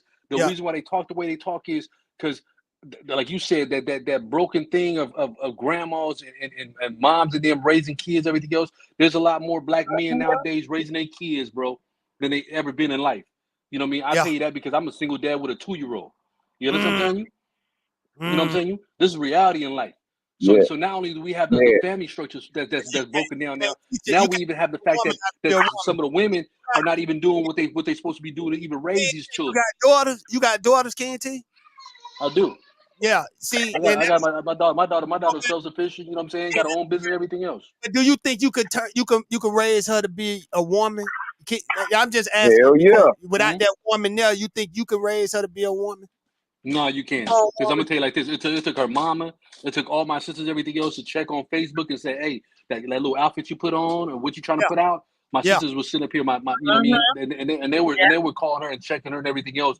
And it took that for her to realize that the women in our family didn't move like that. So why you look like you moving like that? You understand what I'm saying? So like TG Gucci said earlier, right? This kids only the reflection is what they see from adults that they put out. Come on, you know what I'm telling you? So if they see a black man that's out there, you know what I mean, mowing the grass, whatever the case is, got a lawn business, whatever type of business, a little corner store, a cutting hair, whatever the case is. If that man sat there, took the time to say, "Hey man, there's nothing in life you can't do if you put your mind into it." See, that's the beauty of this life. You know what I mean? And that's what we got to make sure that we have to understand is we got to make sure that we introduce hope and we give hope to these kids. That's right. Period. You know what I'm saying? And I totally understand what you say about shaking ass and pussy this and that. But I'm telling you like this: it's that right there is just a distraction. You feel what I'm saying? It's up to us to sit there and figure out what we need to do. We gotta King T. We gotta remember too to tell our kids, not because they see this person have on expensive shoes that you have to get it. That's right. You don't have to. You don't. Because some of our parents put our hands. Hold on. You got to change You heard him, T. Gucci. T. Gucci, you heard it. Hey, T. Gucci, listen, T. Gucci say her name is Gucci. Like when you say, "Oh yeah, that look good," that's Gucci. You know what I'm saying? Yeah, that's Gucci. Exactly. She talking about the Gucci shoes and shit. She talking about right on point. Exactly, because some of us as parents, we hang our hats where our hands can't reach. We try to give our kids, the big $500 shoes and all of these things. So when they start small, and now when they get big now to 10, and you start getting your ass rich, hey, T. Gucci. Let me answer her real quick. God damn it, Peaches went to bought goddamn G-Man some $1,000 Gucci shoes for prom. Boy, I almost had a heart attack, boy. Listen. But here's the thing though. Hood. If he a good kid and do his thing, but everybody in the house gonna have to wear the motherfucker at least once, goddamn it, because there's $1,000 pair of shoes, goddamn it. Everybody gonna have to stick their feet in them motherfuckers, goddamn it. Because I ain't never had a $1,000 pair of shoes, goddamn it. Shit now. Was that your son? Can I finish? Yeah. Please. Go ahead, T. Gucci. What? Okay. Only because he graduated, goddamn it. Only because he graduated. Shit. Lord have mercy. Okay, that's what I'm going to say, right? Tell you, boy. Shit, that's what I said. Lord have mercy. Shit. We have our hands where our hands can't reach. We start from when they're small. Oh, Gucci. When they meet to 10, 11 years now, reality hits. You can't afford the Gucci. We're going to have them same pair of Gucci shoes 10, 11 years later, goddamn it, $1,000. But go ahead, T. Gucci. Shit. I'm goddamn it gonna wear them mother. Hey, if y'all see me out in a pair of Gucci shoes, just know the motherfuckers the one G-Man had did not go spend his donation money on goddamn Gucci shoes, goddamn it. Just know that shit. The whole family you might see with them bitches on. Go ahead though, T. Gucci. It's okay to reward your kids. You can open a bank account for them. $1,000 I already put it in the bank account. At least I can go borrow that motherfucker when I get low on money. Yeah, because can't do nothing. Can't do nothing with them Gucci shoes, T Gucci. They have an account. Y'all gonna see me on. Y'all gonna see me on goddamn Crenshaw. Y'all gonna see me on Crenshaw and Slauson selling them bitches. Goddamn it, motherfucker! I can't do nothing with them motherfuckers. At least if I'd have put 1,000 in the bank account, I could go back and borrow that. Shit. Go ahead, though, T Gucci. And my son had me in a line to get them. All right. Give me a chicken plate. This nigga buying a chicken. Only on Hood Talk News, y'all. This nigga buying a chicken sandwich on time. But go ahead, y'all. Go ahead, T Gucci. A chicken plate with some green. Yeah, chicken plate. Yeah, come on. What? Go ahead. Go ahead, finish, T Gucci. What you stopping for? Don't mind us. This nigga get ordered a chicken sandwich with some canned greens. He got some canned greens. Nigga, I said a chitlin plate, bro. I said chitlin plate, bro. Oh, chitlin plate. Chicken plate. Oh, yeah, chicken plate. You said he said chitlin. He said chitlin. No, he said chicken. He said chicken. He said chitlin. Oh, I said chitlin, bro. Chitlin. Nigga, that's all you got to be in Texas. Only in Texas you gonna go to a restaurant and find some goddamn chitlins.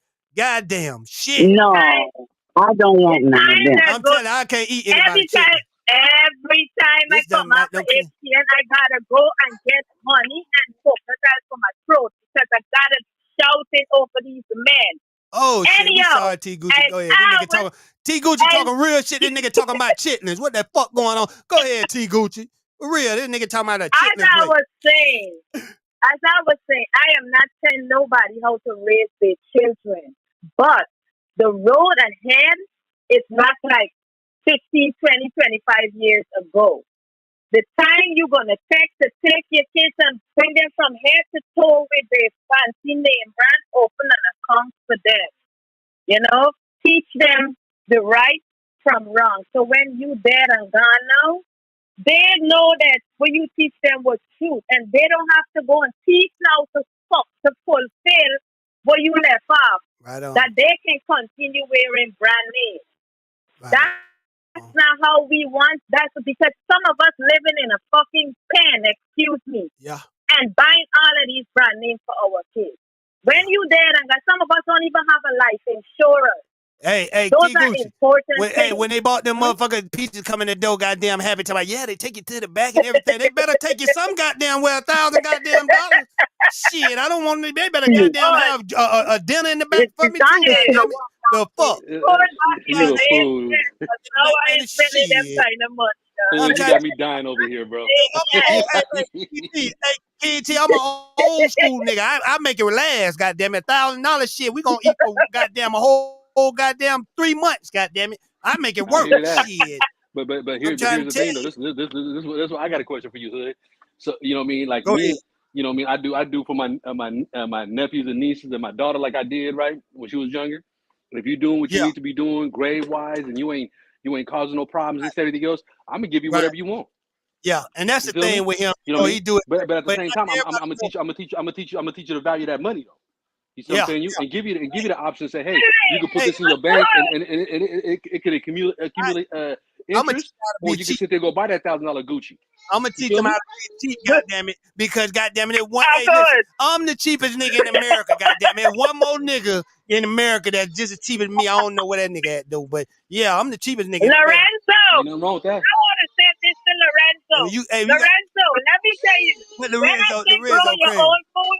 Yeah, he said, but I was Lorenzo. Yes, I do. T Gucci, hey Lorenzo, T Gucci got a garden inside the house. She got a garden inside the house, growing carrots and all types of shit. I wear Gucci that I bought from years ago. Not now. I woke up and I realized that that's not all. So grow your own food. Yes, Lorenzo, I see. Yeah, now, as soon as this podcast in, T Gucci is picking up her Gucci purse and walking the fuck out the door. She didn't give a fuck what you talking about. You know what? No. Hey, listen, we all guilty. That's what we talking about. We all guilty of some damn fucked up shit now. Shit. I mean, we all. Hey, there's nothing wrong. If you work hard, you should be able to enjoy your future later. You feel me, bro? Yeah, you know, cause I ain't. Listen, I ain't gonna lie. I ain't walking around with Walmart clothes. There's some shit I'm gonna have to change because I see these millionaires and they wearing Walmart shit. Goddamn it! While we sitting here fresh to death, they don't even shop in Gucci. Goddamn it! Hey, nigga, I saw you in that Maserati. I saw you in that Maserati. Oh yeah, you got a Maserati. Hey, but one thing you didn't see. Everybody ain't able to ride Maserati. Hold on, y'all.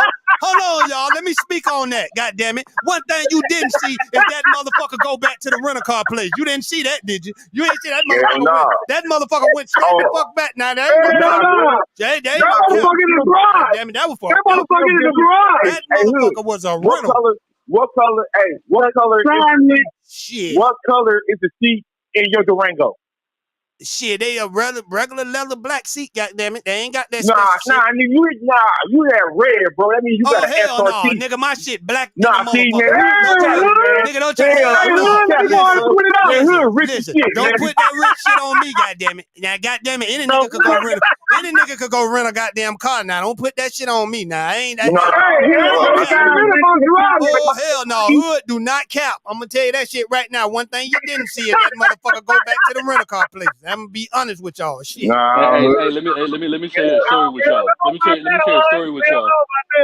About 10 years ago, right? I got a nephew. I got a nephew that plays for us. Hold on, PDT. Let the sister, what the sister trying to get through. What you say, my sister? What you Good, you riding around the Maserati and the Mercedes. You got the top of the line. Oh shit! Hell no! Don't do me like that. Don't do me like that. Hell no! Hey, that margin went right back to the goddamn owner. Goddamn it! Shit, I don't need that nigga coming online talking about that nigga hood. Nah, hell no. I'm just playing. I know. You know, let me tell you a funny story, right? Hey, listen. They mama alive. Hey, that was a prom. That was a goddamn prom car, y'all. That ain't got goddamn it. We know. It's going back. Hey, but you got. You know they doing the goat. Did he have a goat? A goat? Because you know that people want to see that. A goat. See that? People taking pictures with goats. See, that's how low budget I mean. I don't know what she talking about. You said a goat. I know he had a. Yeah, they take because they the greatest of all time. They taking goats to not to the prom, but they taking pictures with goats. Right. Oh, those don't hurt us. Those don't hurt us. Oh my God. Hey man, listen, y'all. I gotta get up out of here, man. This shit was crazy. Hey y'all. I gotta get up out of here, man. Before you go, HTN family, support your girl on her CMOS. That's right. And her coconut oil. That's right. Shea butter. You get a discount. You got strawberry? You got strawberry? Hey, listen, you gotta give me a promotional code, goddammit, that I could promote. Yeah, get the link. I asked you for your address because you don't have to pay for it. I asked you for your address. So I'm gonna send it to you today. I'll send it to you today. I forgot the last time. You know, goddammit. Somebody say they use that coconut in there burn their skin. Hey, Cecil. See, I didn't know what you're talking about, Cecil. You must get it with black coconut style, not direct. Listen, we got some black market, goddammit. Hey, listen, y'all go support T Gucci, goddammit. I'm gonna have a 10% promotional code tomorrow, goddammit. Yeah, y'all go support them. Y'all go support them. They gotta be FDA approved. I am in Philly, but I send everywhere. It's HTN approved. Fuck FTA. Oh, okay. See, it's HTN approved, goddammit. See that? There you go. Depending on we good. Depending on the other man again. We good. There you go. Depending on the other man again. Need FCN, HTN, goddammit, approval. A percentage of my product goes to HTN. Oh shit! Y'all better hurry up and goddamn buy some of that shit for a change. From the starting. Goddamn it, y'all better hurry up and go goddamn buy. Now shit. T Gucci say go to HTN now, goddamn it. Y'all know we hanging on by one leg. My crackhead done quit on me. Goddamn it now. Need your support, goddamn it. Hey man, I love you, man. We always support you, bro. We got OKC to play. Before y'all go, Hood is rich, man. Okay. Don't let him fool y'all. Hood is rich, man. You a goddamn lie. Now don't lie on me like that. Hood is rich. Shit. Broken. Hey, I need help, y'all. God damn it, I ain't rich. Don't listen to this nigga shit. Now shit. But hey, man. Let me borrow $20. Well, hey, listen. Hey, it's been a great show, y'all. I hear that. It's been a great show. Pivot out that one. The dude that goddamn it fits ribs don't want to goddamn motherfucking goddamn, hook me up and shit. Goddamn it, you selling all these goddamn ribs. But hey, man, I enjoyed y'all today. Hey, man, hey, I love y'all, man. Yeah, much love, good. You know what I mean? Let's keep this. That's right, man. I'm up out of here, y'all. Hey, listen, man. Peace, love. Hashtag justice for Nip. That's right, justice for damn right. Damn right. Justice for Nip, man. We gonna keep it going, y'all. I love everybody that was on this phone, man. Appreciate y'all, man. We love you too, good. That's right. Love y'all. Hey, listen, man. That's right. Man, shout out to everybody that was on the line today, man. My brother King T, Afghanistan, Cecil, California, T Gucci, my girl Carol. Goddamn everybody, man. Respect my renters now. They run this goddamn chat now. Let me let you know if you just coming to this channel, respect all the people you see with them wrenches on it, because hood don't have nothing to do with that chat. They get rid of your ass, you're done. You see what I'm saying? But I love y'all, man. Hey, listen, man, and we invite everybody. Anybody that's is good people, man. We don't care what color you is, black, white, you know what I'm saying? But you gonna hear us. Listen, don't get it twisted now.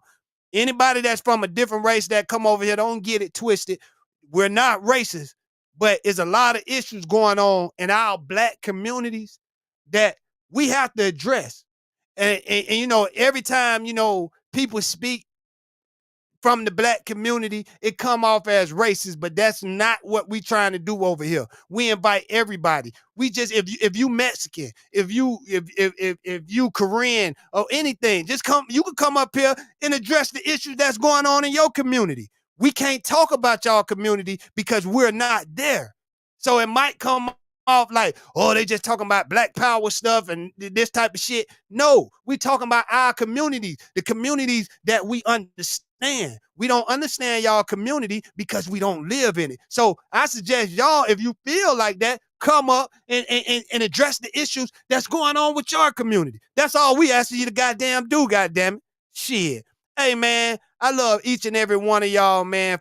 For real, man. Thank y'all for tuning in. It was a great show today. And we're going to keep this positivity going, man, because that's what we about over here. Laugh, cry, and show people, goddamn it, we're not perfect, man. We goddamn fart, shit, burp, like every goddamn body else, goddamn it. We do all that. Hey, man, till next time, man. Shout out to everybody on Facebook that was tuning in too, man. Peace and love, man. I'm out.